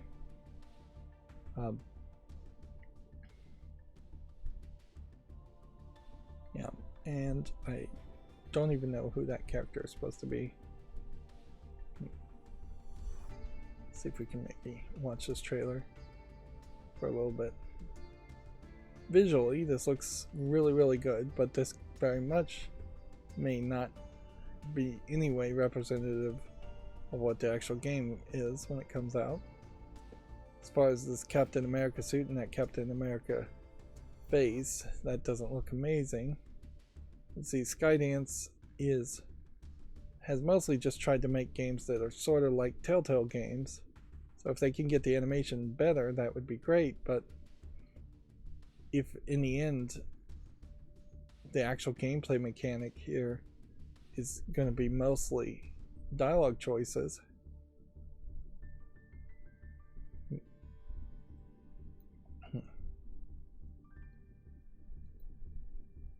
so it seems like Black Panther comes to France with this lady, and they are fighting Hydra in France. Okay. You can't, on some levels, argue realism in a Marvel story. Anyways, you've got Captain America running around in a latex superhero suit, and Black Panther, the same thing. So, on that trailer, that looks visually interesting, and that's about all I can say without hearing the audio. Why am I not hearing the audio is a good question. I should be, but whatever.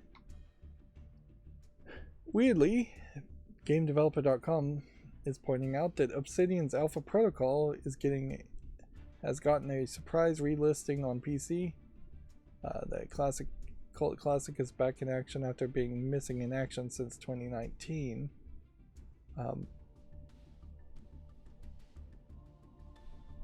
So, anytime a game has been delisted and is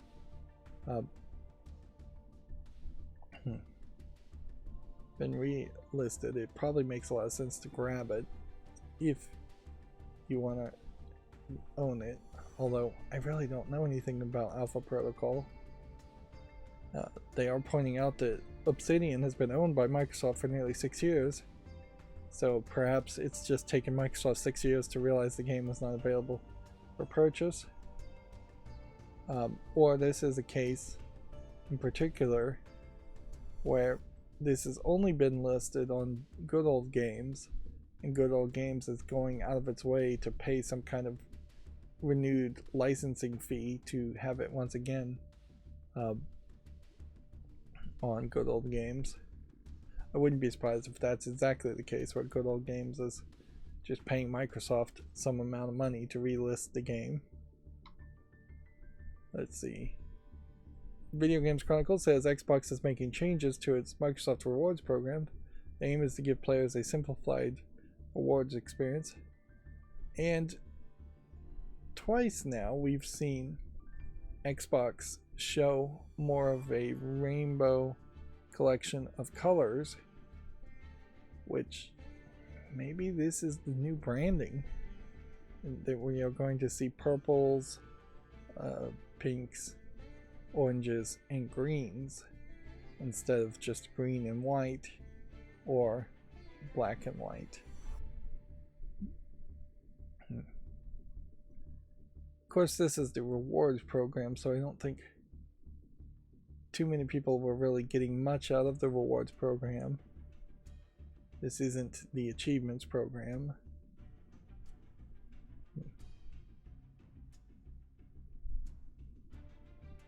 So I guess check it out if you're interested. I haven't done anything with Xbox in a very long time, so it doesn't really make a lot of sense for me to bother to learn what the new rewards program is going to be, since I'm not going to engage with that either.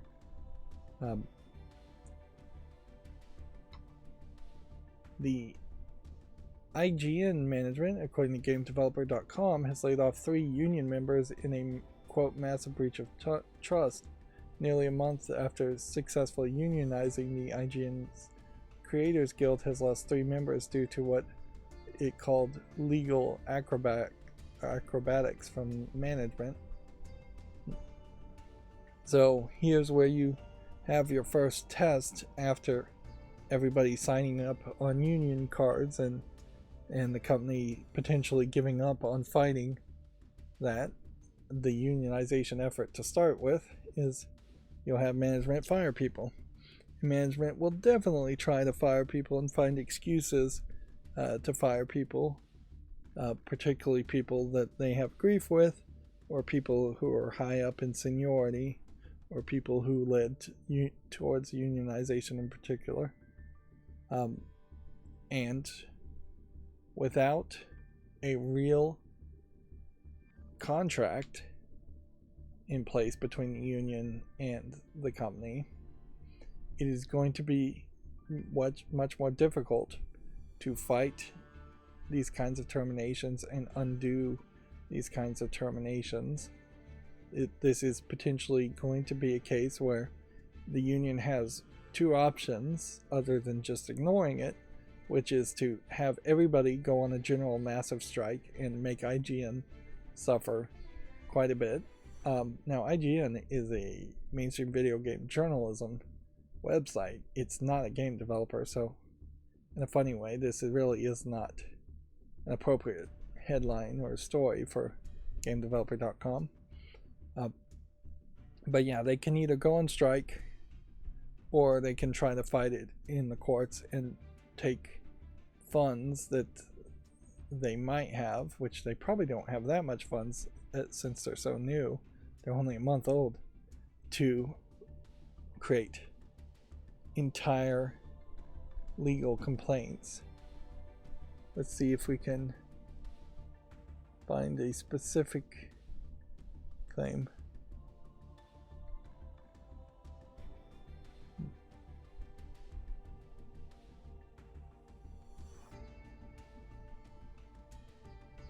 Management reportedly claimed the layoffs were already set in stone prior to the union's recognition.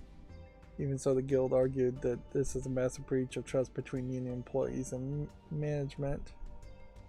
The union alleges that management cut 3 positions without any clear reason to do so.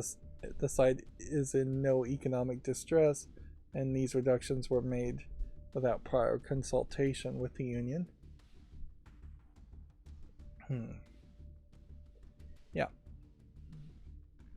But as far as I understand it, they're either going to have to go on a massive strike now to try and get those people back, or they're going to have to sue. And yeah, in the end, they probably should just sue, because I wouldn't be surprised if IGN is just trying to shutter the company at this point, because management in general believes in a religion that is so anti-union. They definitely would rather burn the business down to the ground than actually negotiate, and IGN probably isn't making enough money where it isn't doable that they would just burn the business to the ground and lay off as many people as possible and shutter the company, shut it down completely. Let's see. Moving on, Video Games Chronicle says Remedy is planning for a more regular cadence of sequels for Alan Wake and Control. The studio also provides an update for the upcoming titles, including Condor, Max Payne 1 and 2 remakes. This pretty much, I think, in the headline, if you were to believe it, from Video Games Chronicle, is Remedy saying that if you like Alan Wake, if you like Control, if you like Condor, if you like Max Payne 1 and 2, I think Condor may be a remake and not just a new game. If you like those things, you're going to be happy with Remedy. If you don't like any of those things and you would like to see Remedy do something different, don't plan on seeing that anytime soon, if ever. They are probably too heavily focused on making sequels that will almost certainly give them diminished returns, and making remakes that probably won't sell as well as a new game. But I would also point out, specifically for Remedy, they kind of feel like they only make a certain kind of game anyways, so I'm not really expecting them to make a brand new game that feels completely different. So I'll leave it at that. GameDeveloper.com says Bungie's Marathon gets a director change as the studio frets over Destiny 2 The Final Shape. This is a weird looking character or mask for Destiny 2. So maybe this is Marathon? Guess that makes more sense. The Callisto Protocol developer has revealed an action roguelike spin-off game. Project Birdseye is set inside the prison from Callisto Protocol. Well, this definitely looks like a completely different type of game than Callisto Protocol, and honestly, it looks more like the kind of game that the developer of Callisto Protocol should have made first, instead of trying to sell themselves as a straight out the door first game we're going to release is going to be a AAA spiritual successor to Dead Space. Oh, by the way, at any point the actual owners of Dead Space could just make a remake and eat our lunch, and they did. But yeah, they could have had more time, they could have had more money by making something small and starting small. But weirdly, you also don't see much of that on Steam. If some companies start small, they tend to stay small for the vast majority of their life, and they never seem to try for bigger, more ambitious games, which is probably for the better, because we already have too many people trying for big, ambitious AAA games. I saw on Reddit that the Monopoly Go game, mobile game, spent more on advertising itself than the entire development budget, I believe, of Last of Us 1. That Last of Us 1's development budget probably was pretty low, but it definitely speaks to just how much money Hasbro and its publishing partners probably have wasted around Monopoly Go, which, if it's the game I'm thinking, is not really that interesting. Most video game forms of Monopoly are not that good.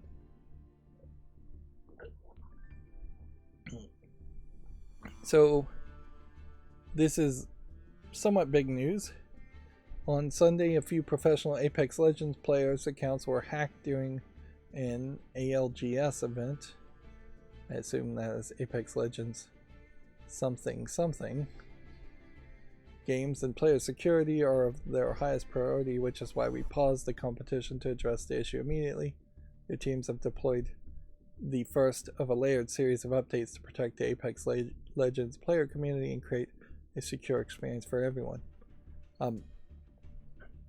I wish there was a little bit more details around this, whether this is a case where somebody's computer on stage was already hacked, or if this is a case where somehow people playing on stage were playing against just unvetted random people online and they got hacked that way, or whether somebody had to hack in the facility on stage and implemented the hack. Regardless, this is the absolute most embarrassing thing you could possibly happen, short of the servers just going down in the middle of an event. And yeah, it does not inspire confidence for every other person who wants to play Apex Legends without being hacked or without playing against people who are hacking for their own benefit. Let's see. Then this company, UKIE, which is a trade body from the UK games and interactive industry, has put out a statement on us from them on the harassment and targeting of marginalized communities in the video game industry. Without actually saying anything out loud, I would imagine this is probably referring to Sweet Baby Inc. But they're not really saying that. As the voice of the UK industry, we are appalled to hear of the targeting of individuals in the game industry. Is this the first time they've heard of this? Because they're really late to the party if that's the case. Otherwise, they are just putting out a statement based without mentioning the incident. And this is if this is the Sweet Baby Inc. issue, then they very likely are getting information that is biased and inaccurate, in my opinion. I'll just say that's an opinion.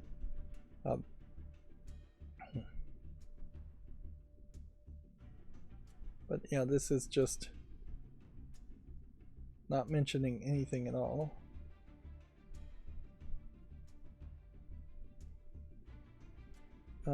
Is there a single comment here? No. Let me just reload this and see if there's any comments here. So it definitely highlights that UKIE is not willing to let an open discussion happen when all the replies are blocked. It probably highlights, since this was posted yesterday, that not that many people are really following him, and that you only have 45 retweets and 148 hearts and 8 bookmarks. But yeah, how many followers do they have in total? Not that many. Let's see, 26,000 followers. That is, and they got 17,000 views, so the views are good there. But yeah, in an abstract, a post like this is pointless and confusing, because nobody knows what you're actually talking about. And if this is about Sweet Baby Inc., then this post is downright irresponsible, because it's just not doing your research, which that's a problem that constantly happens amongst the game industry, and I'd say even more the mainstream video game journalism, and probably non-mainstream video game journalists, i.e. YouTubers like me, is that nobody really does enough research. Nobody has any real journalistic integrity in what they're doing. But yeah, if they're talking about Sweet Baby Inc., it definitely is the case, from Sid Alpha's opinion, that the person being targeted and harassed is the Sweet Baby Inc. detected curator group from the employees and owners of Sweet Baby Inc. being their harassers. So, yeah. kind of posts are very pointless. They're not going to change anybody's opinion. They're not informing you of anything. You might as well just stay silent and not Streisand affected at that point. The PlayStation veteran Connie Booth has joined EA Entertainment. I think I vaguely recall her announcing her retirement a few months ago. But yeah, I don't know if there's anything else more to say around that. Yeah, I seriously doubt Connie Booth is going to go into EA and then just massively change EA for the better and make it a better company that makes better games. I imagine almost nothing is going to change. So I'll leave it at that. Apparently there's a family gaming database that I wanted to research here, and they were talking about how they had just added a video game, probably this one, Bish Bash Bots. But looking here, they were adding Contrast.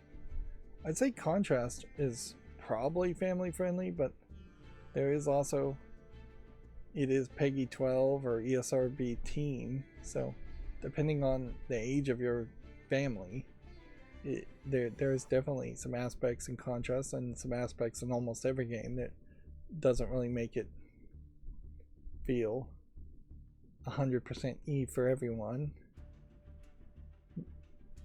And this is kind of a great example of a site that may be very biased or may be very helpful. Even biased, it might be helpful if you can know the biases and if they're blatant about it and not more circuitous about their biases or sneaky about their biases. But Taming Gaming Book. They're selling a book too, which inherently, a title like that, Taming Gaming, does imply that there is a problem first that needs to be solved and then buy my book to solve it, whereas just reasonable parenting alone is more than enough to keep kids from spending too much time doing any one activity, whether it's video gaming or gaming in general. And most parents would almost certainly not care if kids were playing board games with you every night for hours and hours, or with each other every night, or if they were playing chess every night. Parents would be super happy with that. So gaming itself isn't really what they're talking about. It's video gaming that they're most of the hate is put on. Dungeons and Dragons perhaps a little bit more. But yeah, I was going to research this some more and see what it's about. This might be a great example of a company, though, that also Valve should maybe just buy and take all of that information and use it to create its own better rating system for games.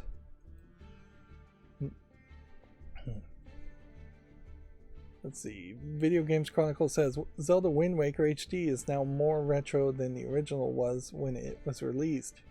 It's been claimed that Nintendo is planning a Switch port of the Wind Waker HD. So what do they mean by that? The amount of time that has elapsed since The Legend of Zelda Wind Waker's HD release is now equal to the length of time between the original game's release for the GameCube and the Wind Waker HD release for the Wii U.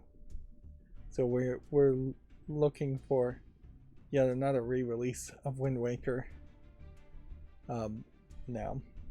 And yeah, I think most people would want that and appreciate that.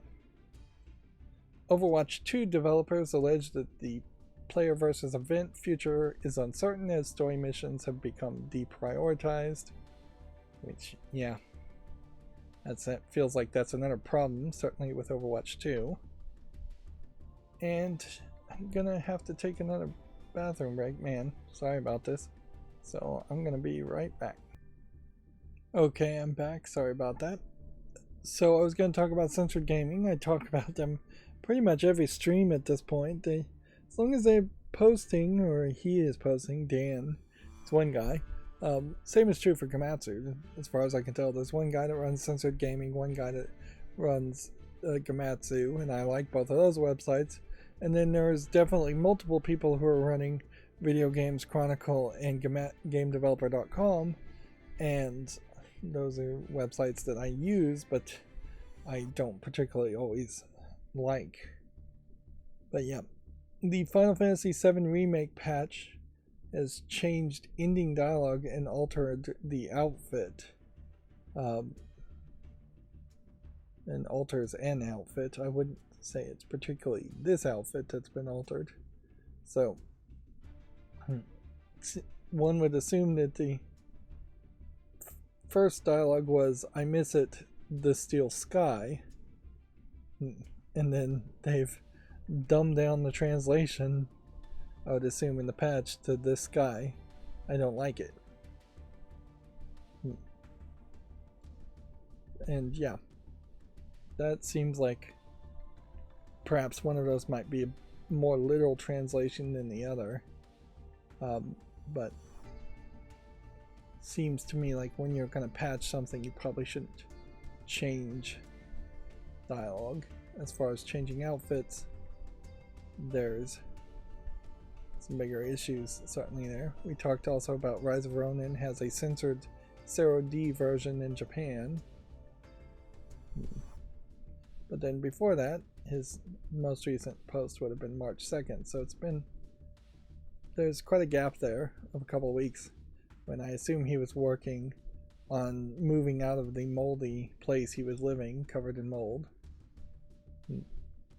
I think the explanation as to why so much mold sprouted up so quickly is that there's basically a mold season in the UK where he lives, and so a rainy season can just make mold spores bloom, apparently, all at the same time.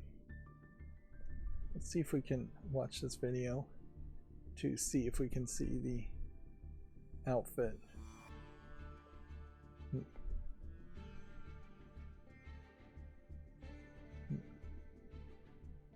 One of the criticisms, oh yeah, this is it. They've censored one of the outfits here and added a black undercloth to hide cuff cleavage. So you had this cowgirl outfit, it would show a little bit of cleavage. Now it has a black cloth over it, hiding the cleavage. So just basic censorship.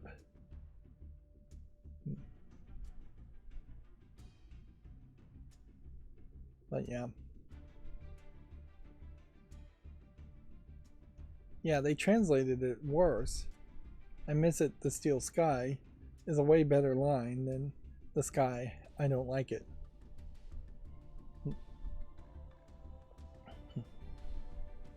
So yeah.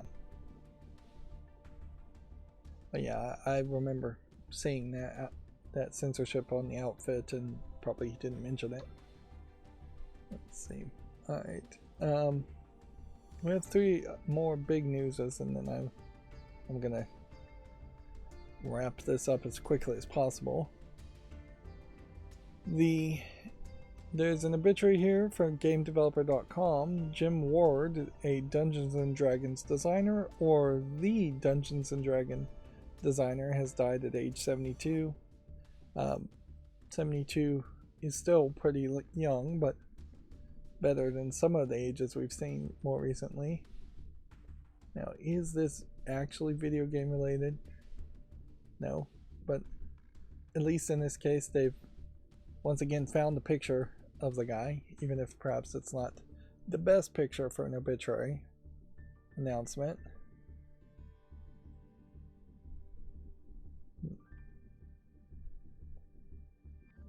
See, I'm trying to scroll down this fairly long obituary.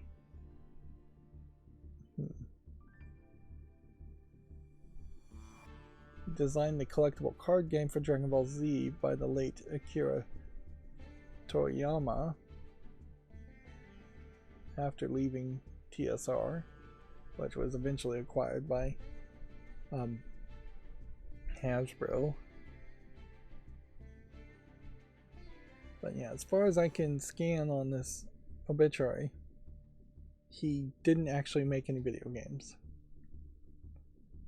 But obviously, if you worked on Dungeons and Dragons significantly, a lot of video games will be based on the foundation you lay down for Dungeons and Dragons, if they are based on Dungeons and Dragons. Let's see, we already talked about Valve launching Steam families, so no reason to go over it again. And then Xbox has another promotion here, although note that the green and white themes are much more prevalent on this context, this dialogue, this webpage. How Xbox continues to help independent developers reach more players. Let's see how much text is here. Again, a decent amount of text in kind of a blog post way, not a huge amount. But yeah, clearly there's some changes happening where there's multiple people making multiple websites with not a consistent branding happening. And yeah, that would definitely be something that Microsoft should work on and fix, is to say we're going to have a consistent color scheme and branding and labeling. We're always going to have pictures that are going to have these slashes. We're always going to be green and white. We're always going to be black or white. Whatever branding they want.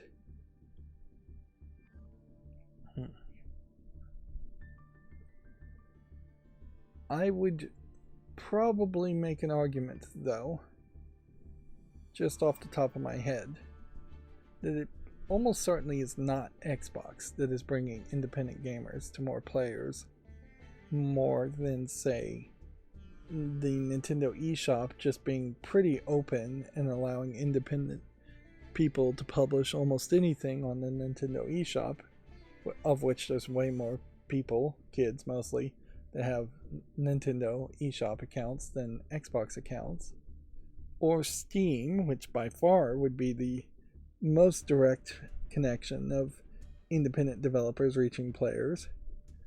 I wouldn't say PlayStation has done particularly anything to help that, so it kind of makes Xbox and still feel like it's a distant third for the occasional indie games that show up on Xbox consoles or Xbox Game Pass, but they do have the advantage of the Game Pass.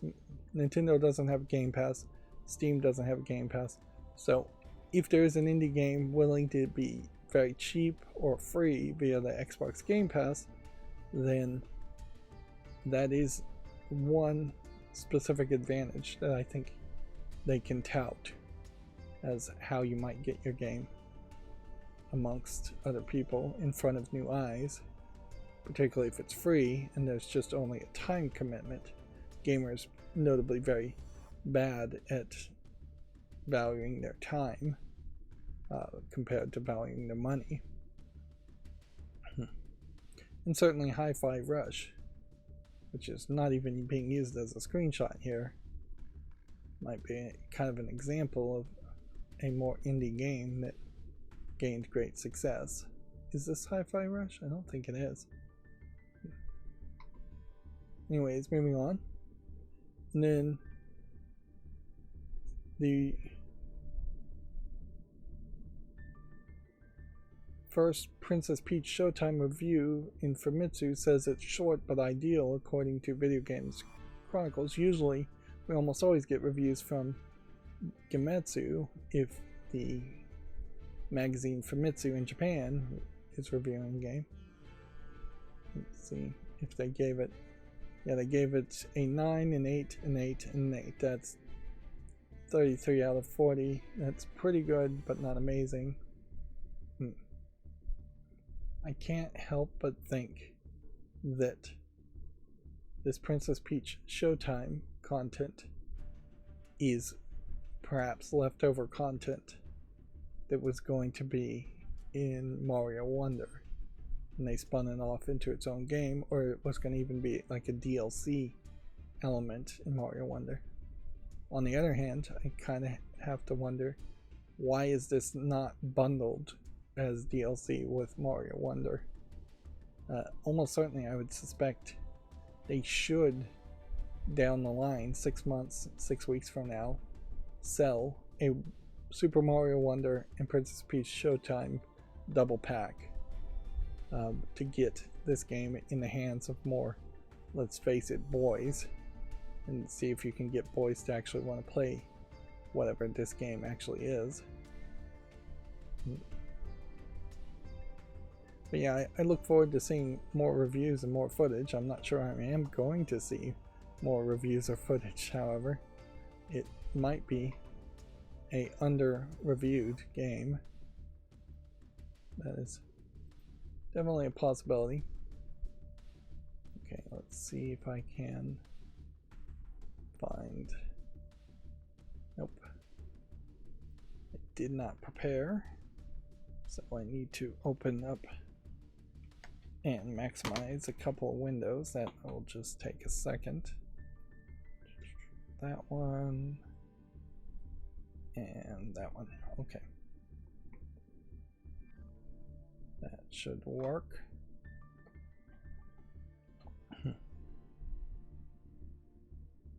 So I'm still experimenting with moving the interstitial scenes like these little web pages over, so we're not likely going to do a fall list cleanup. It's been a very long time since my fall list macro has actually worked. I suspect we are going to very quickly go through all the games that I'm going to make YouTube shorts on. And you know what? I think I moved things around incorrectly again, because I do think the move is to start on the left side and work your way to the right side to get to this point, all new games on Steam, and then start to put things on the fall list this way.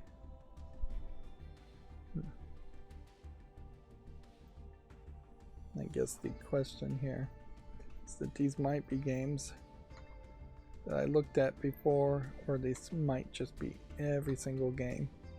This to me seems like this is every single game, so we're going to close a lot of tabs here on things that aren't even going to really deserve any commentary. Out of the Park Baseball. This is one of those games that's like recognizable, but also very possibly not something anybody actually cares about. Or here's like a Yahtzee game. It's not polished enough.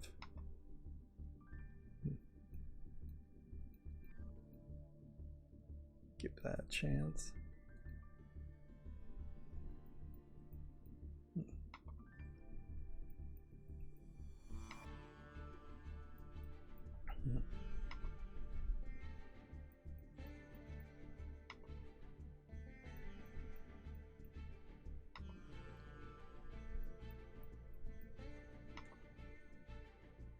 This one visually looks good, but it's already mixed, so maybe I could put it on the fall list.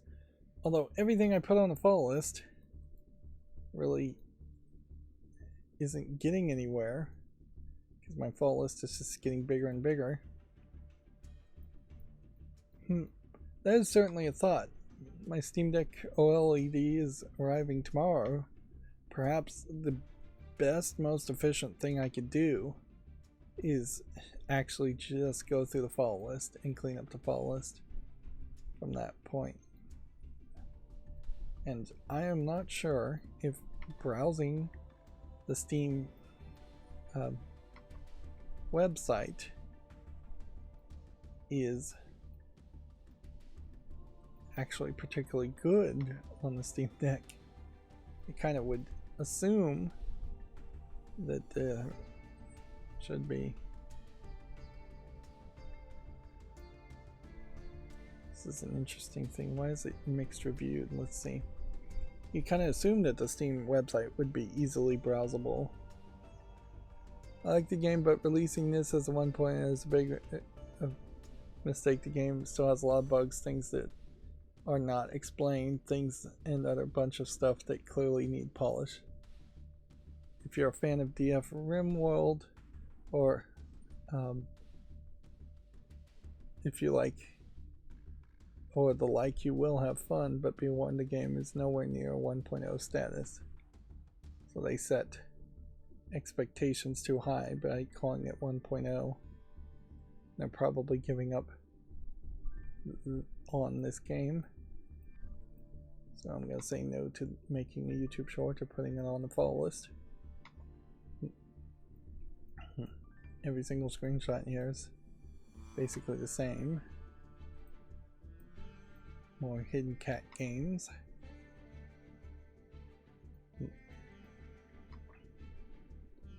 Looking for cold girls. This obviously is just a asset flip lewd game.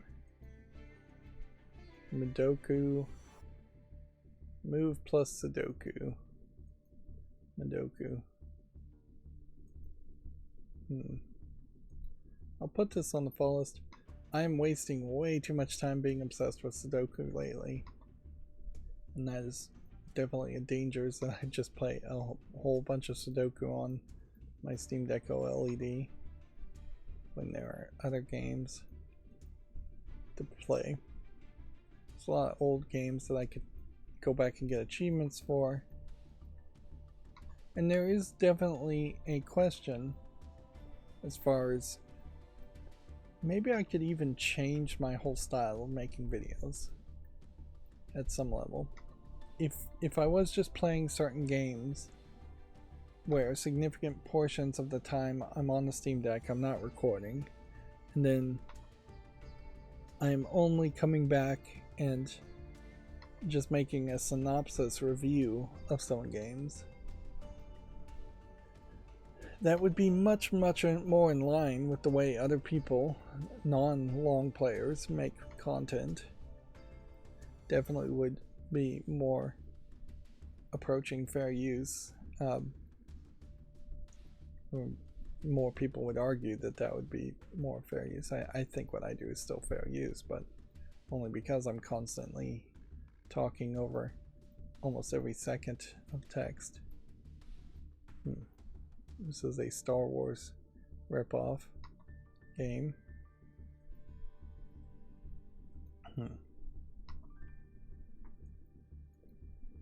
But I would still need to make some kind of footage. There definitely would be events that would just pop up. And so there's almost an argument to constantly record. Anyways. There is definitely, this is a tower defense game, there's definitely an argument to spending some experimentation to see if OBS can be set up, and recording in general could be done with a Steam Deck. And it's not beyond the possibility that for one reason or other I would be away from my computer and have to record on a Steam Deck. I'd have to probably plug in a different kind of microphone that's not on a mic stand and plug it into the computer. Yeah, I could be constantly recording footage while playing on the Steam Deck and then spending a lot of network bandwidth to copy that over to my main computer.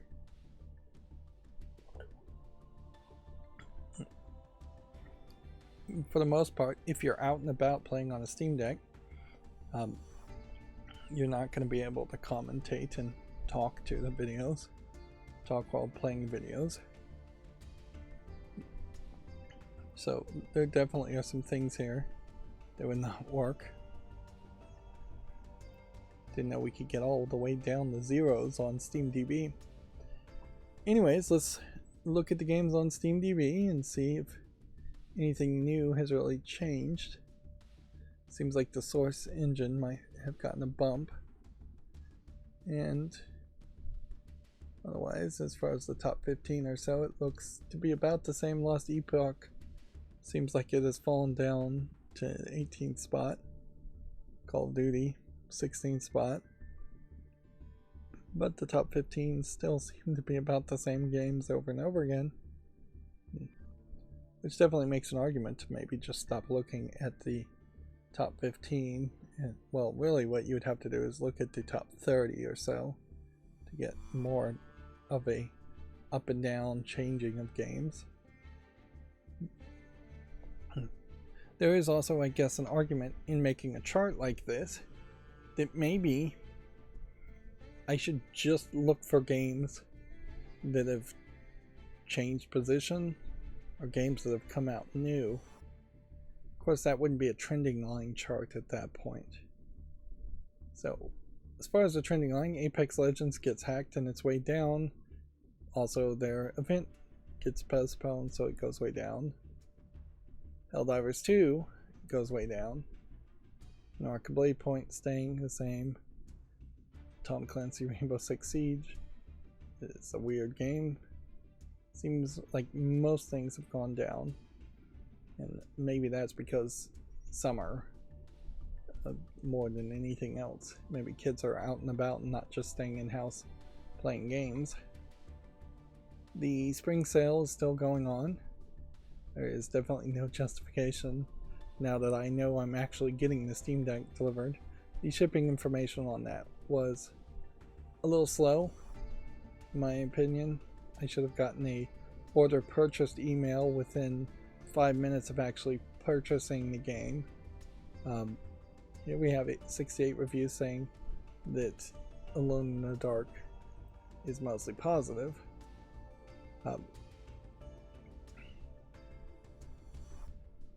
But yeah, I did not get an email until they printed out the shipping label.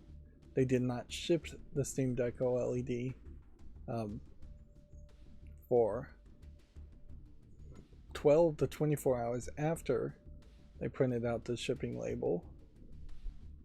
And I'm signed up to like UPS to get updates on shipping information. Otherwise I wouldn't have received any more information from Steam. They are shipping the game, the Steam Deck OLED, from, I believe it was either Missouri or Illinois in the United States. So it's coming from a warehouse somewhere in the United States, not Washington State, though, in my case. And one thing that did kind of occur to me is it's a little surprising that there isn't a system that would change what warehouse things come from. I imagine there are systems that search each of the available warehouses that product shippers have, and they determine what's the closest warehouse to send a device like a Steam Deck OLED from, but they seem like they've gotten it locked down well enough that it never jumps around. It's never the case that they say there's a product in, say, California, and then all of a sudden it flips to New York in a matter of minutes, and then it's shipping out of New York. Which would be very confusing if you did get that kind of tracking information. Just unexplainable jumping around the country. So yeah, as far as Alone in the Dark goes, it's 72% positive of 68 user reviews. So I think that is a mediocre, decent start, at least, for its launch. It is perhaps being compared poorly to LA Noire and Hellblade's Senua's Sacrifice, which I feel like are a little bit different. And you've got a pretty good bundle here where you can buy all the other kind of Alone in the Dark. Well, some of this is, none of this is the old games. This is pay extra for pay. Yeah, there's quite a lot here extra for a vintage horror video filters, for the 1992 costume pack that looks like not the original Alone in the Dark game, but somewhat like that. And then for a director's commentary mode, and then an art book and a soundtrack, that's $20 too much for what it is. Yeah, and even $9 extra for all of that is a little too much. Noticeably, they aren't bundling it with the old games. That's what I thought they would have done, is pushed you to buy the really, really Alone in the Dark games. I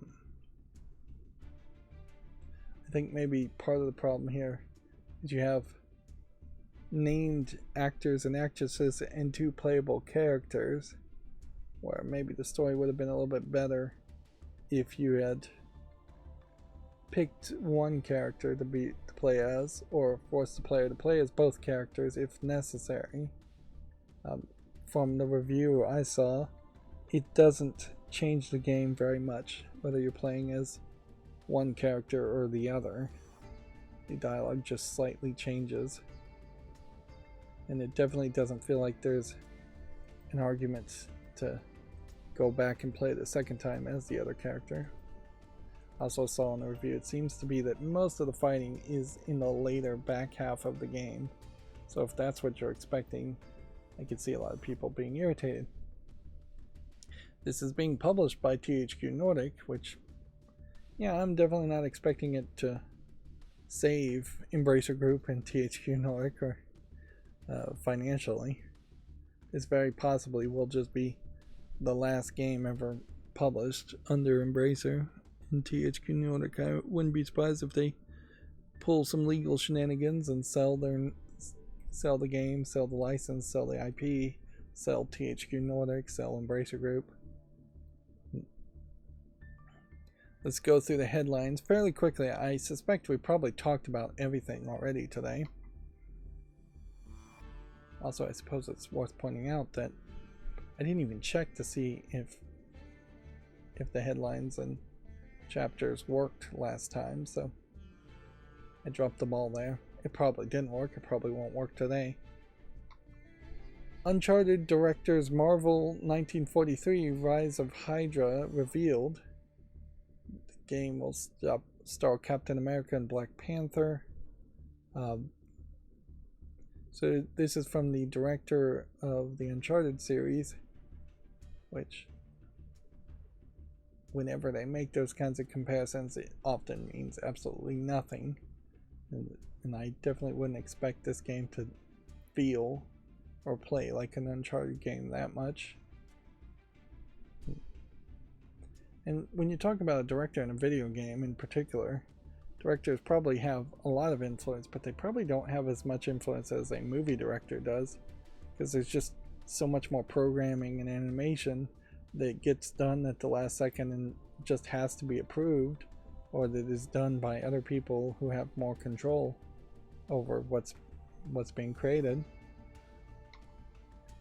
The next game from Arcane founder Raphael Colantino is a first-person retro sci-fi RPG. Wolfeye Studios is pitching the title at GDC this week. Xbox is making changes to its Microsoft Rewards program. Remedy is planning a more regular cadence of sequels for Alan Wake and Control. Alpha Protocol is available on GOG 5 years after it was delisted from digital stores. The new version is compatible with modern operating systems, so I wouldn't be surprised if it shows up on some other stores too, or it could have been Good Old Games paid to update it, or went to special effort to update it. Baldur's Gate 3 physical edition for consoles has been delayed. Boy, would people, I think, be upset if physical editions included the games and you're still waiting for a physical edition while everybody else who bought it digitally has been playing Baldur's Gate for weeks. Steam developers accused of giving players free items in exchange for positive reviews. Apparently, Shinobi Warfare currently has an overwhelmingly positive reviews on Steam. Let's see if we have this page still listed on Steam. Well, there is a asterisk on these reviews, and this does strike me as too generic of a game to have this many positive reviews. It is a free-to-play game, so that might be a lot, but then it has in-app purchases. I'm a little surprised we haven't had more controversies around this. Let's see what this off-topic. Let's read the reviews on the off-topic section. Awful game, and the developers have been caught actively paying people for positive reviews, and that is now being labeled as being off-topic. Dev is offering in-game rewards for positive Steam reviews, which is not only against the Steam terms of service, but also illegal in many countries. Developers paying players with in-game currency to leave positive reviews. So either this is true, or a lot of people are just copying the same response. What would probably be helpful, usually it's always helpful to read the negative reviews, but in this case, let's read the positive review. See if we have a bunch of irrelevant or short amount of playtime reviews. So Why No Dodge seems irrelevant. Poggers seems irrelevant. Bring back so many precious memories. Good game. 2009 nostalgia game. Yeah, those seem like a lot of those positive reviews are fake. It's absolutely a pay-to-win game. So then let's see if we look at the most recent reviews in that time. Yeah, it's mostly the same positive reviews we've already seen.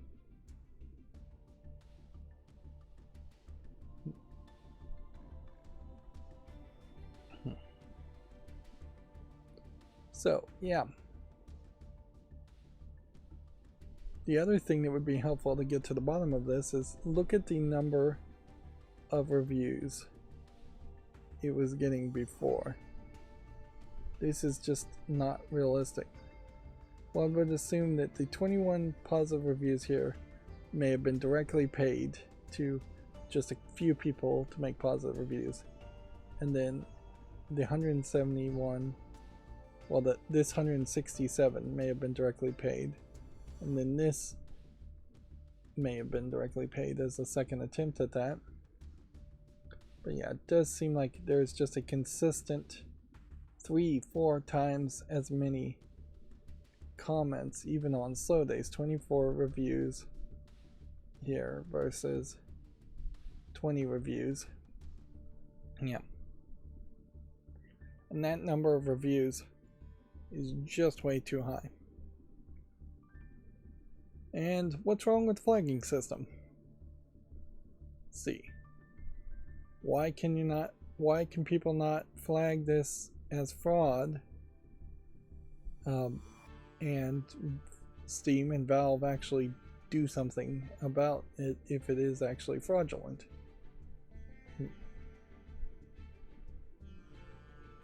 Yeah. But clearly something is off here. That being said, if I saw this game otherwise, I would have just thought, wow, this is weird that this game has so many positive reviews and so many people playing it since it came out in 2022, considering how kind of generic it looks.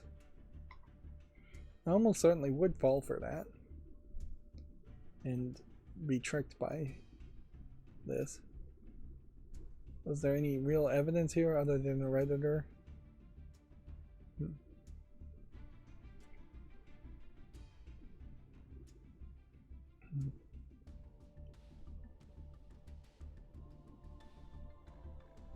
A message in the game's Discord server, which Video Games Chronicles has verified is still there, tells players that they can gain 1,000 free gems for use in the game by leaving a positive review on Steam. Okay, so there's your research, and there's your evidence that there is a thing in the Discord outside of where I guess Valve is bothering to check. I imagine this game will eventually get caught and taken down. Valve kind of has a problem with that they need to adjust. They need to act more on the grounds of caution and remove or temporarily suspend games a lot quicker. Shouldn't be just a case if one person or even 100 or even 1,000 people flag a game that it immediately gets temporarily pulled. But if somebody flags the game, somebody should be looking at it from Valve or on the behalf of Valve, and at that point it should be pulled if it looks even slightly like the game is doing something weird. There also undoubtedly should be some metrics being tracked, and if a game has a major increase in sales or positive reviews, you should probably check to see if there's a reason for that, particularly if a game has a major increase in sales or positive reviews when they haven't put out an update anytime around that time period. Anyways, moving on with the headlines. Super Smash Bros. Ultimate gets its 99th and seemingly final Spirit Board event. New spirits from Super Mario Bros. Wonder and Princess Peach Showtime are being added. I have no idea what a Spirit Board even is. Sounds like it's some kind of temporary event, which I didn't think Smash Bros. Ultimate had temporary events in it. Thought it was just constantly getting more and more content added to it forever. Anyways, moving on. Respawn confirms Apex Legends esports pros were hacked mid-game, saying it's working on the issue, which is definitely the wrong response.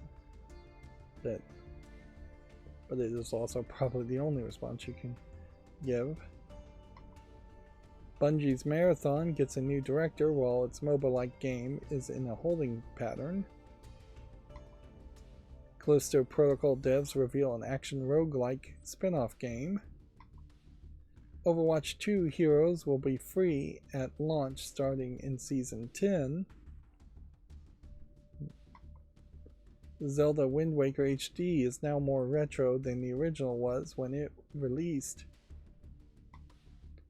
PS5 Pro's Deep Learning Super Sampling equivalent will upscale 1080p games to 4K and is reportedly backwards compatible. Digital Foundry talked about this, but it frankly was not interesting enough for me to pay attention to it. Inherently, I really question how many people are buying 4K TVs and really would benefit from old PlayStation 4 games getting upscaled to 4K.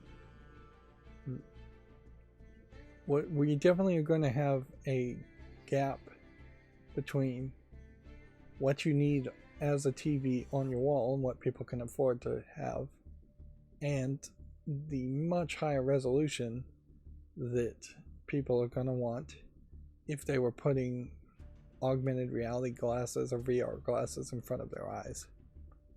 Yeah, I wouldn't be surprised if you need 8K, 16K, maybe even 32K at the exact center point of your pupil as far as resolution can go, with some fading off resolution on the edges of your eyeball, because that's kind of how your eyeball works, is that there's a lot more receptors in the middle than on the edges.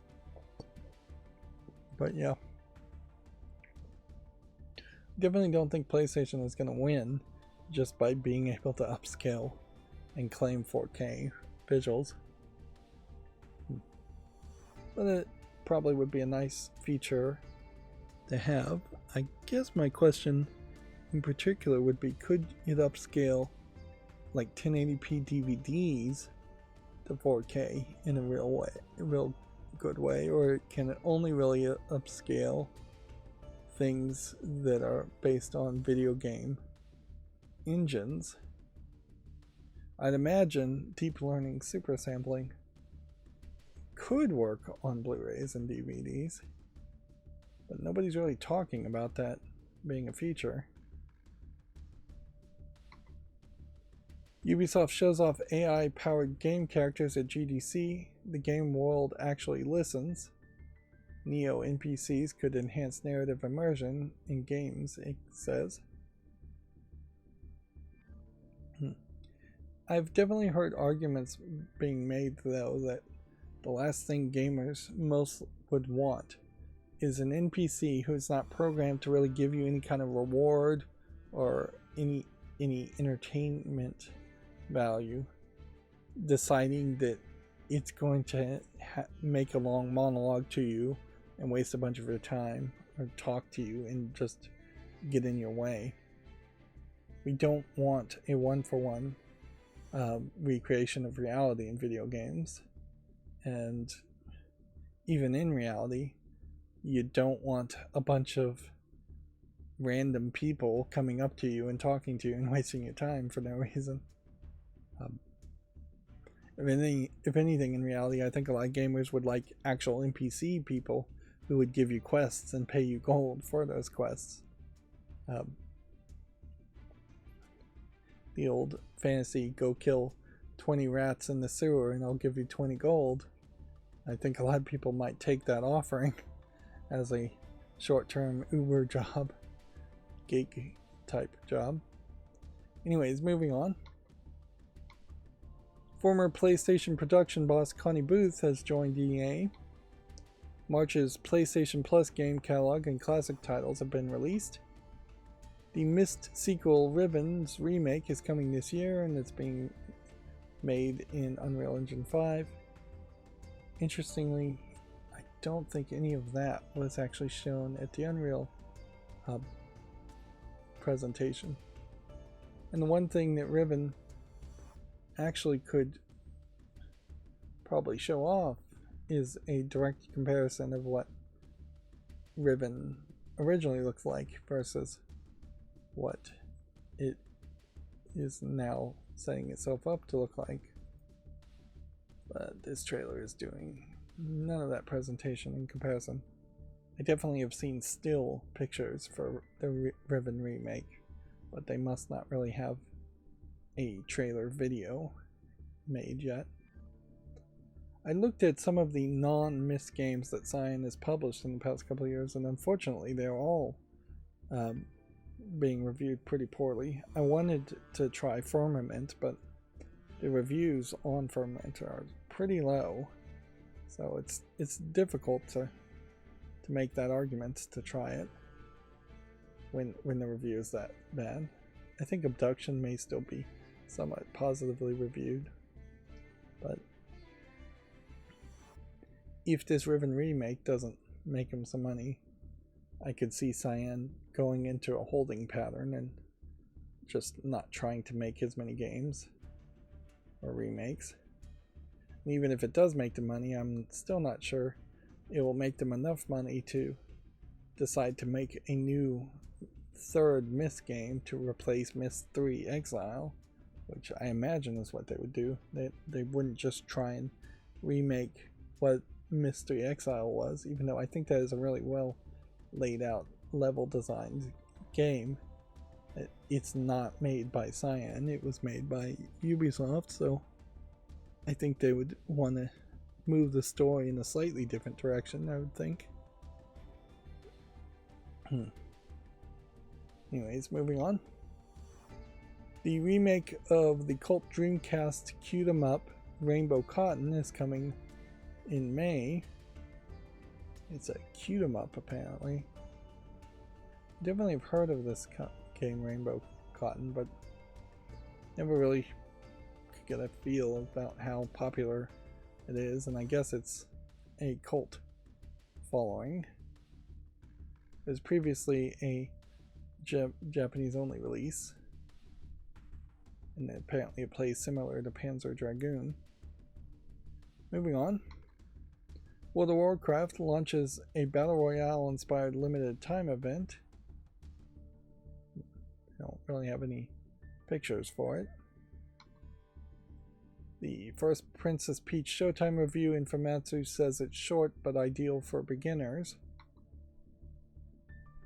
New Xbox Game Pass titles for console, PC, and cloud have been announced. Let's see.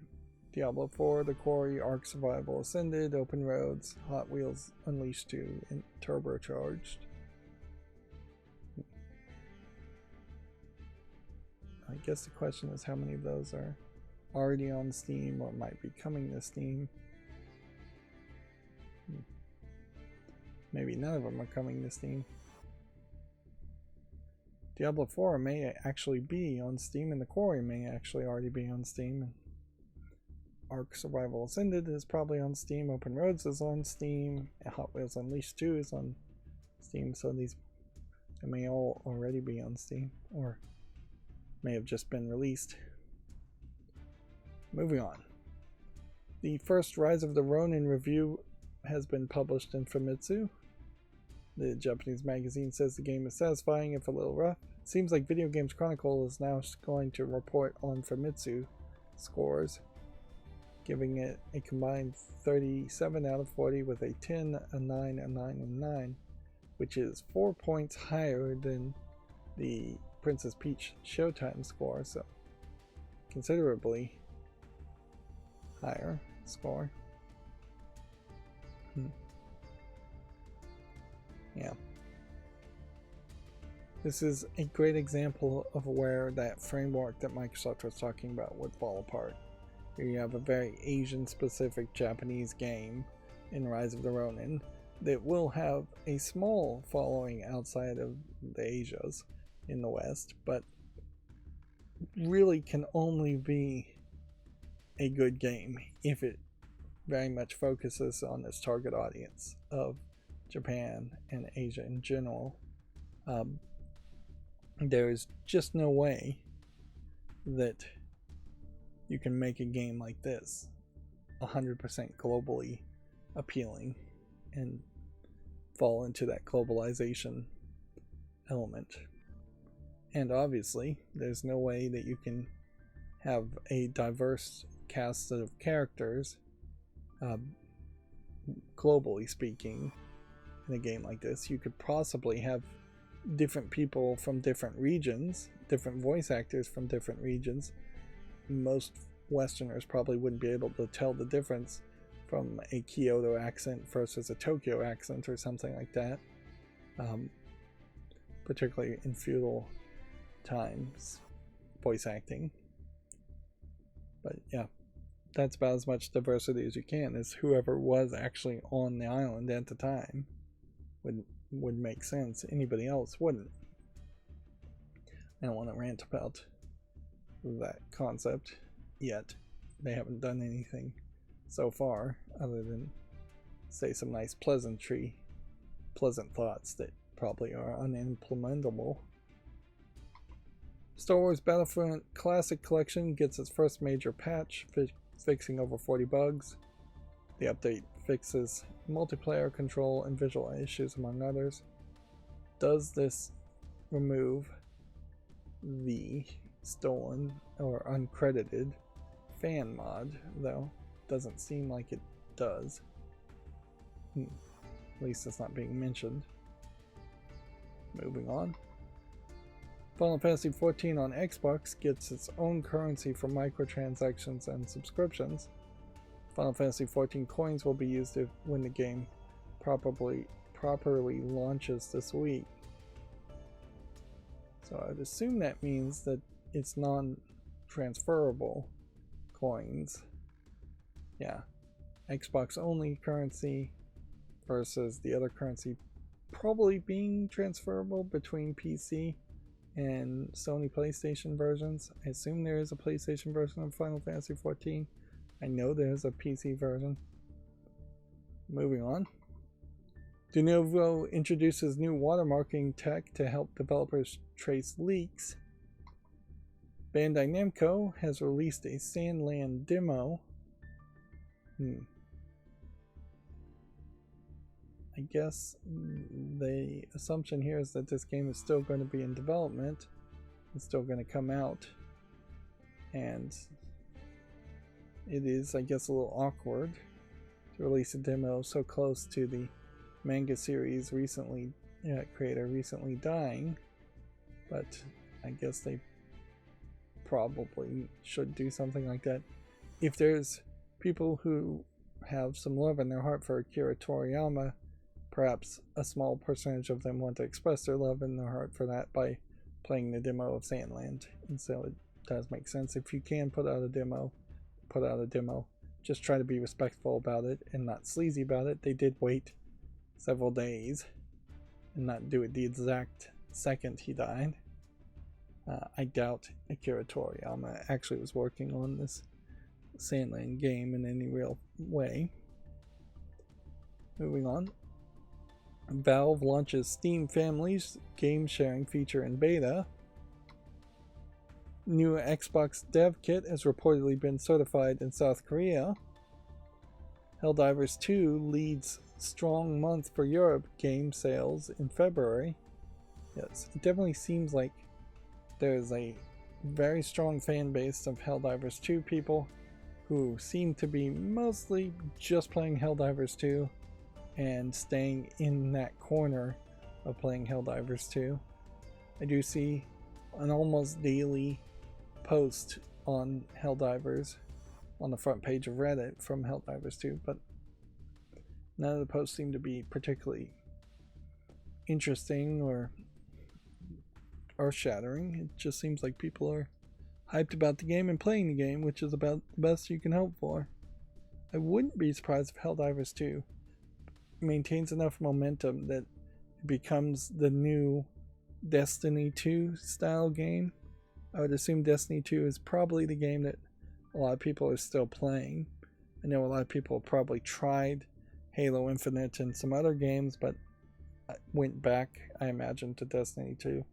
There might be some other game that people are playing a lot of. But yeah, I could see Helldivers 2 just being a game that gets played for years and years, and the audience being fairly happy around it. And certainly, if Helldivers 2 is the good version of a bug-killing game compared to Earth Defense Force, I'm kind of happy about that, but I don't know if Helldivers 2 can be played in single player, so that might still not really satisfy what I'm looking for. GOG games will soon be playable through Amazon Luna Cloud Gaming. It's Luna? I thought it was Lua. Lua, I guess, is a programming language, come to think of it. Almost 2/3 of game development studios are using AI, a survey finds, mainly to prototype quickly and for concepting, asset corruption, and world asset creation, corruption to slip of a tongue there, and world building, Unity says. So apparently the survey is from Unity themselves, which that definitely makes an argument that Unity is going to try and sell AI directly into their engine. Some of this does kind of make sense, but we know the game industry pretty well at this point, so if something was if AI was being used to prototype quickly on the promise, quote unquote, that it wouldn't be used in the final version, undoubtedly we will start to see games that actually do use the AI generated content on the final version. Copyright law wise, I think you're dirtying your hands the second you use AI at all. So I don't think you get any actual copyright protection, legal protection, if you used AI to prototype and then reprogrammed the same thing that AI already created by hand, because one of the protections as far as fair use goes is that you wouldn't have had the opportunity to see the copyrighted material previously. If you're using AI that is based off of copyrighted material, which almost all of them are, you definitely would have an opportunity at that point to have seen that copyrighted material, or at least the derivative work from that copyrighted material, which is still probably good enough. And then world building in particular is concerning, because that's just going to be straight up a different type of AI generation where writers are likely going to get put out of business as AI writing replaces them. There might be a selection bias here around the 2/3 number, in that a significant number of people may have gone out of the way to answer yes if they were hyped on AI, where a significant number of people may have gone out of their way to not answer anything and not answer a survey otherwise.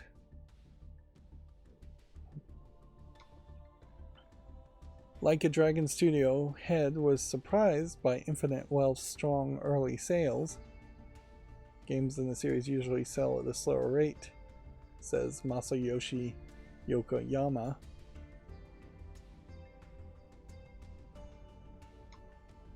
Planet of Lana has been dated for PlayStation and Nintendo Switch. Is this a game that's already on Steam? Apparently not. I don't feel like I've seen this, but it might also just be not a PC game, so that would explain things. So it looks like a side-scroll platform puzzling game. It looks somewhat like Limbo, if Limbo was nicely animated and colorful, or like a modern take on something like Out of This World.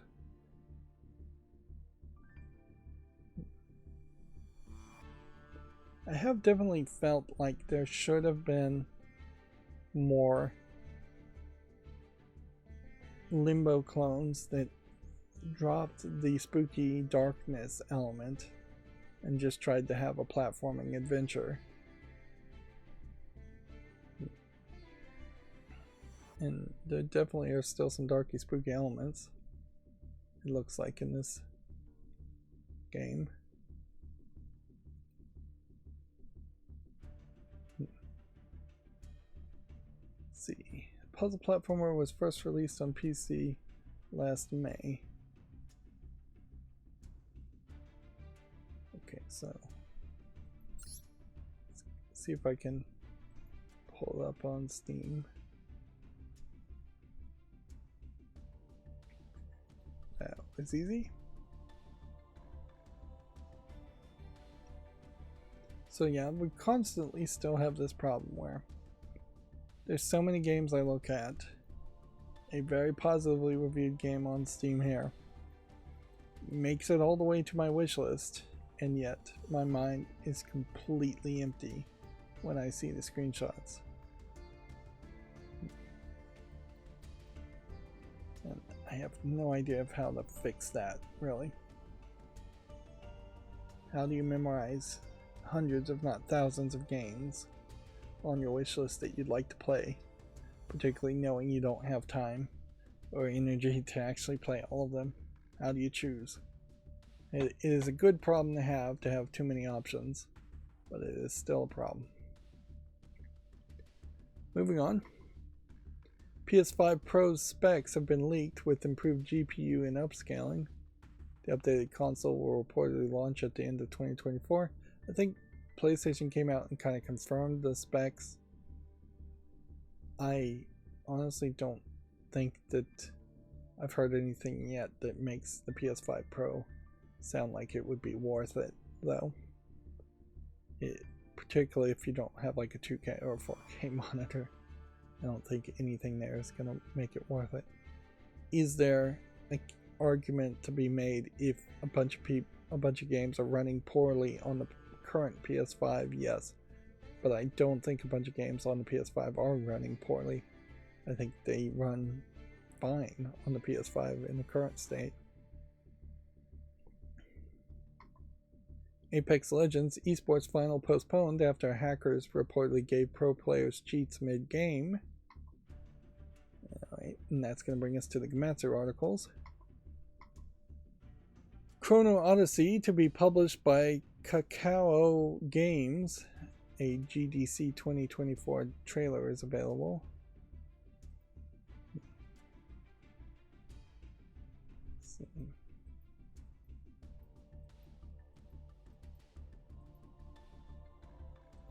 And I guess if I see a news article about it, I should probably make a YouTube short on it.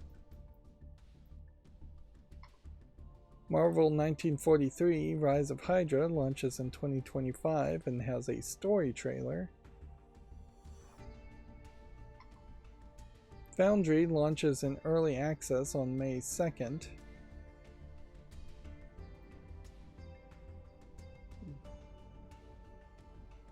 Have we shown this recently?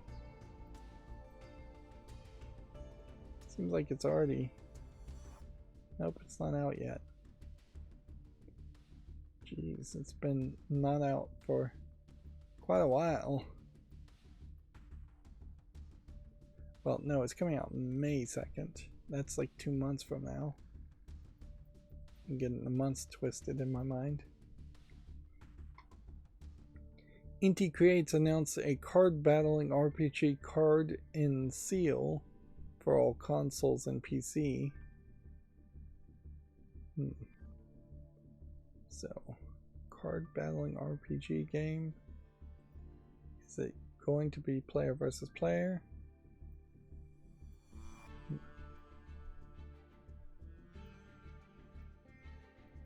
This doesn't look particularly amazing as a game.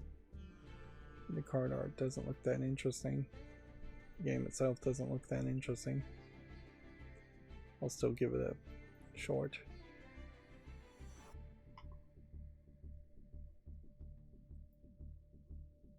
Come on. Corpo Nation, the sorting process is coming to Xbox One and Series and the Switch on May 9th.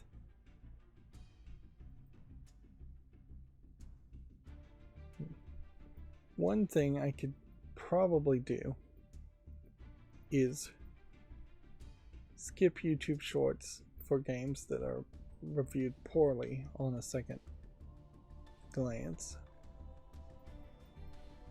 Yeah, the whole YouTube shorts though are just kind of a nightmare system. Where I'm getting 100 views every 2 or 3 short I make, so it's worth doing, but it also seems like there's just never going to be any organization and sorting there, and by 2 or 3 years down the road, if I'm still making shorts, I'll have thousands and thousands of shorts that will just be this giant mess of 1-minute videos. It would be the equivalent of trying to sort through all the tweets or posts somebody makes. It's just way too long of a list. Take far too many man hours to sort it through. Or work hours. Dragon Ball Z Sparking Zero Power vs. Speed trailer and gameplay showcase. New systems and 11 new characters announced. And I know one of these Dragon Ball games listed just a whole bunch of different versions of Goku as one of the updates. It's kind of easy to forget some of the characters that are like really early in the Dragon Ball Z storyline. they are definitely closer to monsters of the week. Until you get to like Frieza. A lot of those characters are weak in the long run and uninteresting. Alpha Protocol for PC returns via Good Old Games.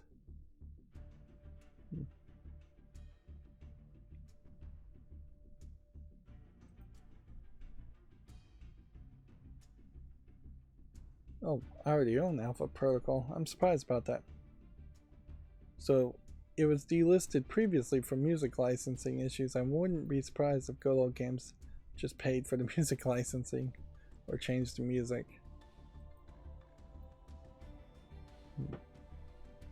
But yeah, nice to know you already own a game on occasion.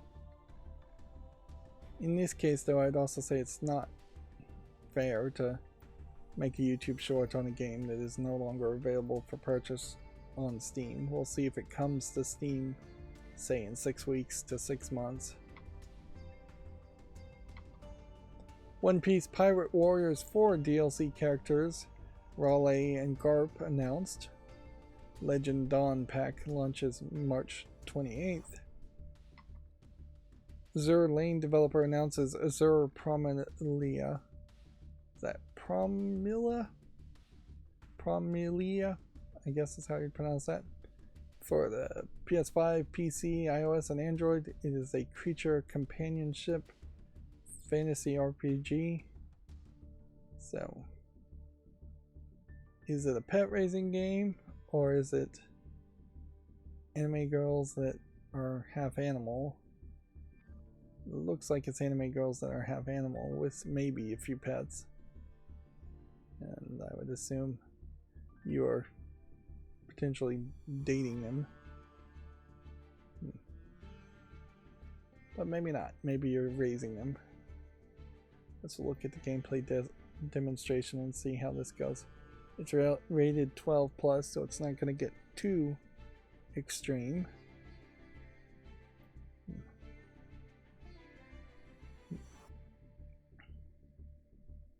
This is an interesting thought as far as if Azur Lane has always looked interesting to you, but you missed the beginning of it, it's probably overwhelming to jump into something like Azur Lane now. But maybe you could get an audience willing to play a spin-off game,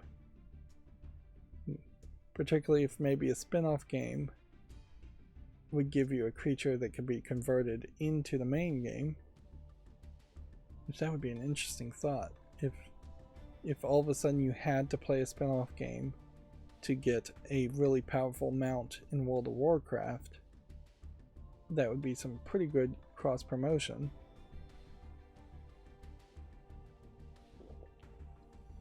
Of course, the people who had played the game from day one, the main game from day one, would be very upset about that. Upset about being forced to play a new game, or being upset that the new players would be able to beat them and catch them. Although, the way World of Warcraft does it is you can pretty quickly, almost instantaneously, level up your characters to a very high level, where the original people who played World of Warcraft had to grind way more.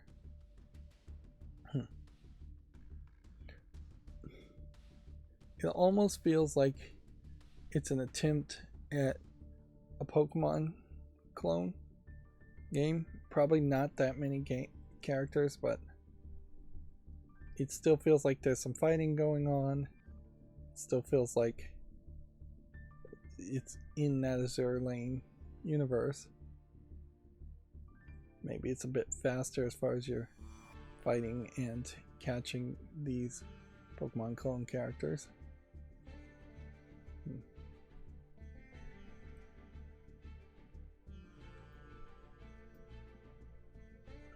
It does weirdly seem like it is both animal characters with animals. And the animals seem to be helping you fight. And it seems like you beat up animals and maybe heal some animals. Oh, no, that's not an animal. That's something else.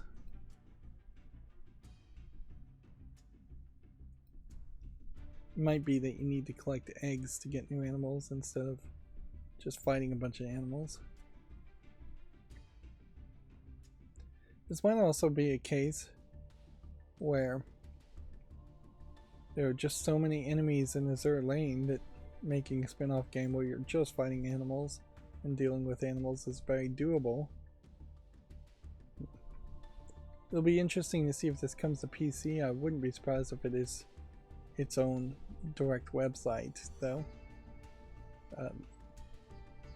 Also, if it's targeting Android and iOS, I wouldn't expect it to be particularly amazing graphics. Moving on. Project Birdseye announced a roguelike action game set in the Callisto Protocol's Black Iron Prison. Since Memories Off the Starry Sky is coming to the West for the PS4, Switch, and PC. Maybe that's pronounced Sin CE Memories. The Memories Off series. I think there's a series of visual novels of the Memories Off title. It is a rough phrase to use because it doesn't mean anything to an English speaker. We've got a colorful visual novel looking game here.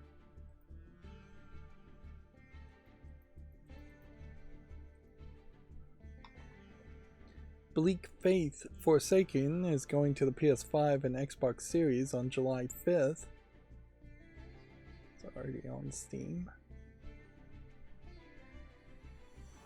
This is not one I think I've paid enough attention to.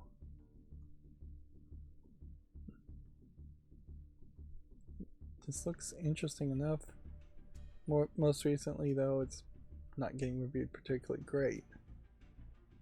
I may have actively taken it off the fault list because of just kind of a 70% positivity with 53% positive more recently. Let's see.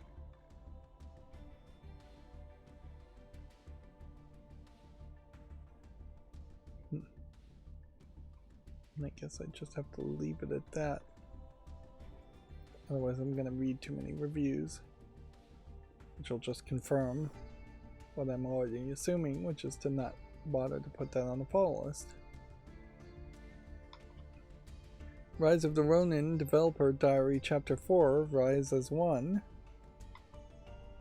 Rainbow Cotton for the PS4 and 5, Xbox One and Switch and PC launches May 9th.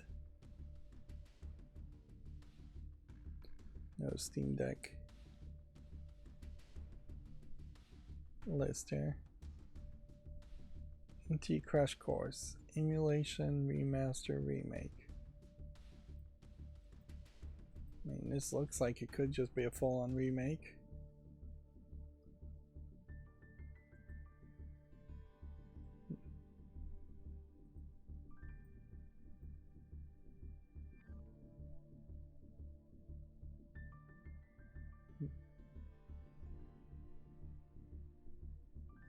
Okay, so here's the original release of the game.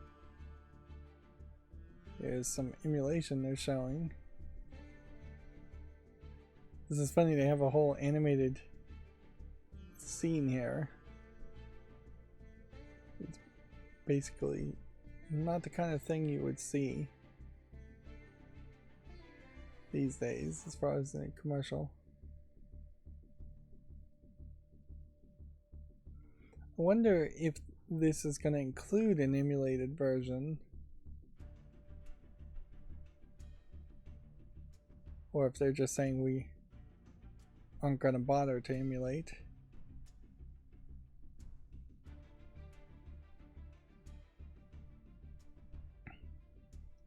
Now it's showing a remake or a remaster of the original game, which definitely looks more modern.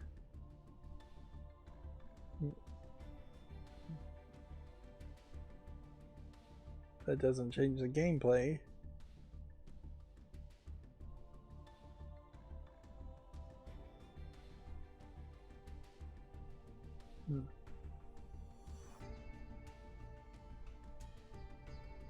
No, it definitely seems like what they're trying to sell here is that the remake is the right move. But that, like, that's the entire trailer there, is selling people on the idea that remakes are better than remasters, which I think you would have gotten that pretty early and pretty easily anyways.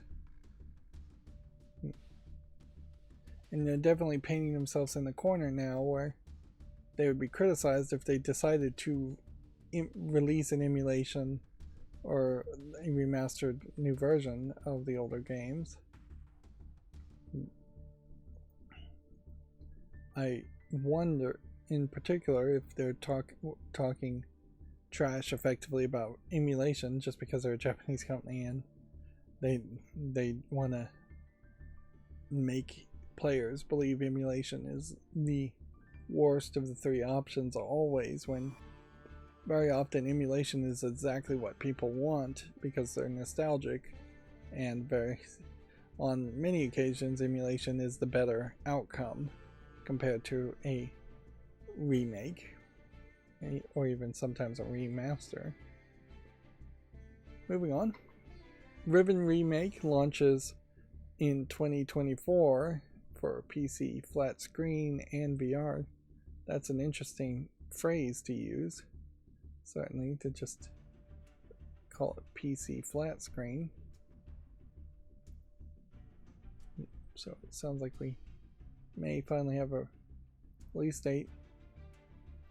Yeah, suffice it to say there's some fairly nice looking static images here, but I don't think they have any trailer video. Nope, it's just that first trailer video. I know I've seen actual developer videos showing off like this section or parts of this section, and so I've seen the game a little bit in gameplay.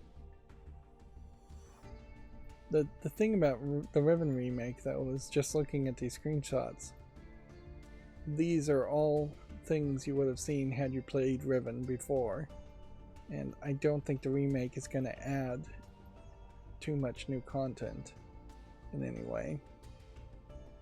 So in a lot of ways, it's, even if it is technically a remake by some definition, I think it's going to feel very much like a remaster, unless you get halfway through the game and you're on a completely different location with completely new puzzles, which might happen, but I don't suspect it will.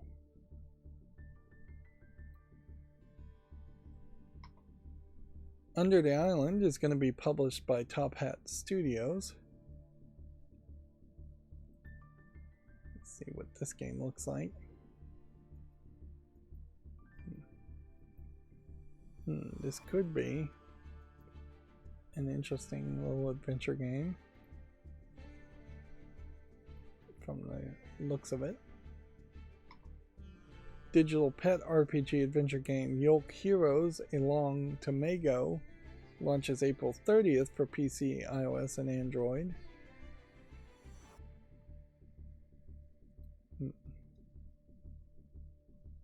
Interesting.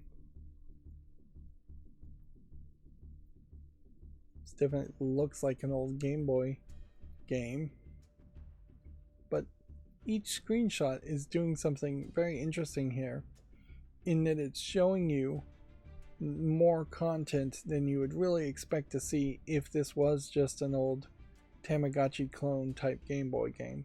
You're seeing maybe slightly more than 4 shades of colors in the screen. You're seeing a lot of different activity, and if that was the entirety of the game, that would be one thing, but then you have a map and areas somehow in a game with a Tamagotchi type gameplay mechanic. Then what looks like a fishing mini game. Then several sections, it looks like, of the house. And then training actions, mini games.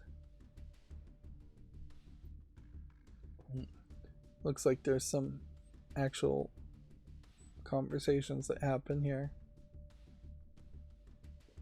Now, that all being said, this still does just kind of look like a Tamagotchi game, so it will be a hard sell, regardless of price, particularly for PC gaming, even for like Steam Deck gaming. I definitely don't feel like a Steam Deck, particularly a Steam Deck OLED, is going to increase sales of something that has a visual aspect that is 4:3 ratio square, or 1:1 ratio square, and limited details, limited colors. So yeah, I don't think Game Boy games are going to become more popular due to a Steam Deck. You'd have to make something, you'd have to make something so incredibly underpowered for that to make sense. It'd have to be super cheap and super underpowered. It'd have to be like the Playdate, but cheaper and more useful. And even at that, it still would probably be too expensive because it would still have to run Linux and be able to play a decent amount of Steam games. Yeah, I don't think you can make a Steam Deck Mini type device. Moving on. Xbox Game Pass adds Diablo 4, The Quarry, Ark Survival Ascended, and more in late March to early April.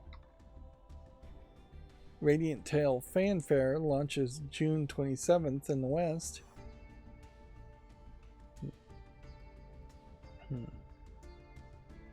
Is our Steam Deck listing here?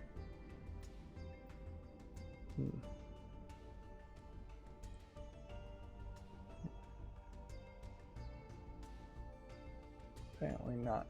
It's a Young Maiden Otome visual novel. I guess Young Maiden Otome visual novels are still popular in Japan. Yeah. Every preteen teenage girl still having some enjoyment of that, I assume. Perhaps the occasional boy also. Moving on. The Famitsu review scores for issue 1842. Alright, so we saw Video Games Chronicle talk about those scores quite a bit. Let's get them all. Outcast: A New Beginning getting a 31 out of 40, pretty low. Princess Peach Showtime getting a 33 out of 40, about average. Raydurgy 2 getting a 29 out of 40, pretty low. And then Rise of the Ronin getting a very high 37 out of 40. And then Winning Post 10 getting 33 out of 40. So the horse racing game series that's fairly popular in Japan being reviewed equal to a Nintendo spin-off Princess Peach Showtime game. Interesting comparison, to say the least. Rusted Moss for PS5, Xbox Series, and Switch launches June 20th. Let's see. And we're continuing the trend, certainly, of seeing games already being on Steam years earlier, in many cases, getting a very strong audience, and consoles being the afterthought. And it's kind of questionable if anything would make consoles stop being an afterthought, other than console exclusives being paid for and published by Microsoft or Nintendo or Sony. I think we are barreling down the way in which PC gaming has a high opportunity of being dominant for a very long time, or at least being thought of as the first console to publish on for many games. I suppose if consoles developed some technology that was unique to consoles and not PC, there might be a change there, but I don't think we're going to see too much of that. Sandland Demo is now available. Steel Seed is going to be published by ESD Digital Games. I guess that's ES Digital Games. What does this game look like? Yep. Not much of anything. Balertro sales have topped 1 million. That's going to bring us to GameDeveloper.com, and it looks like something happened on GameDeveloper.com, so all I have is Blizzard is making Overwatch 2 Heroes free for everyone. And that's going to be the end of this fairly long show. As always, I ask you to like, share, subscribe, comment, and keep on watching. Thanks.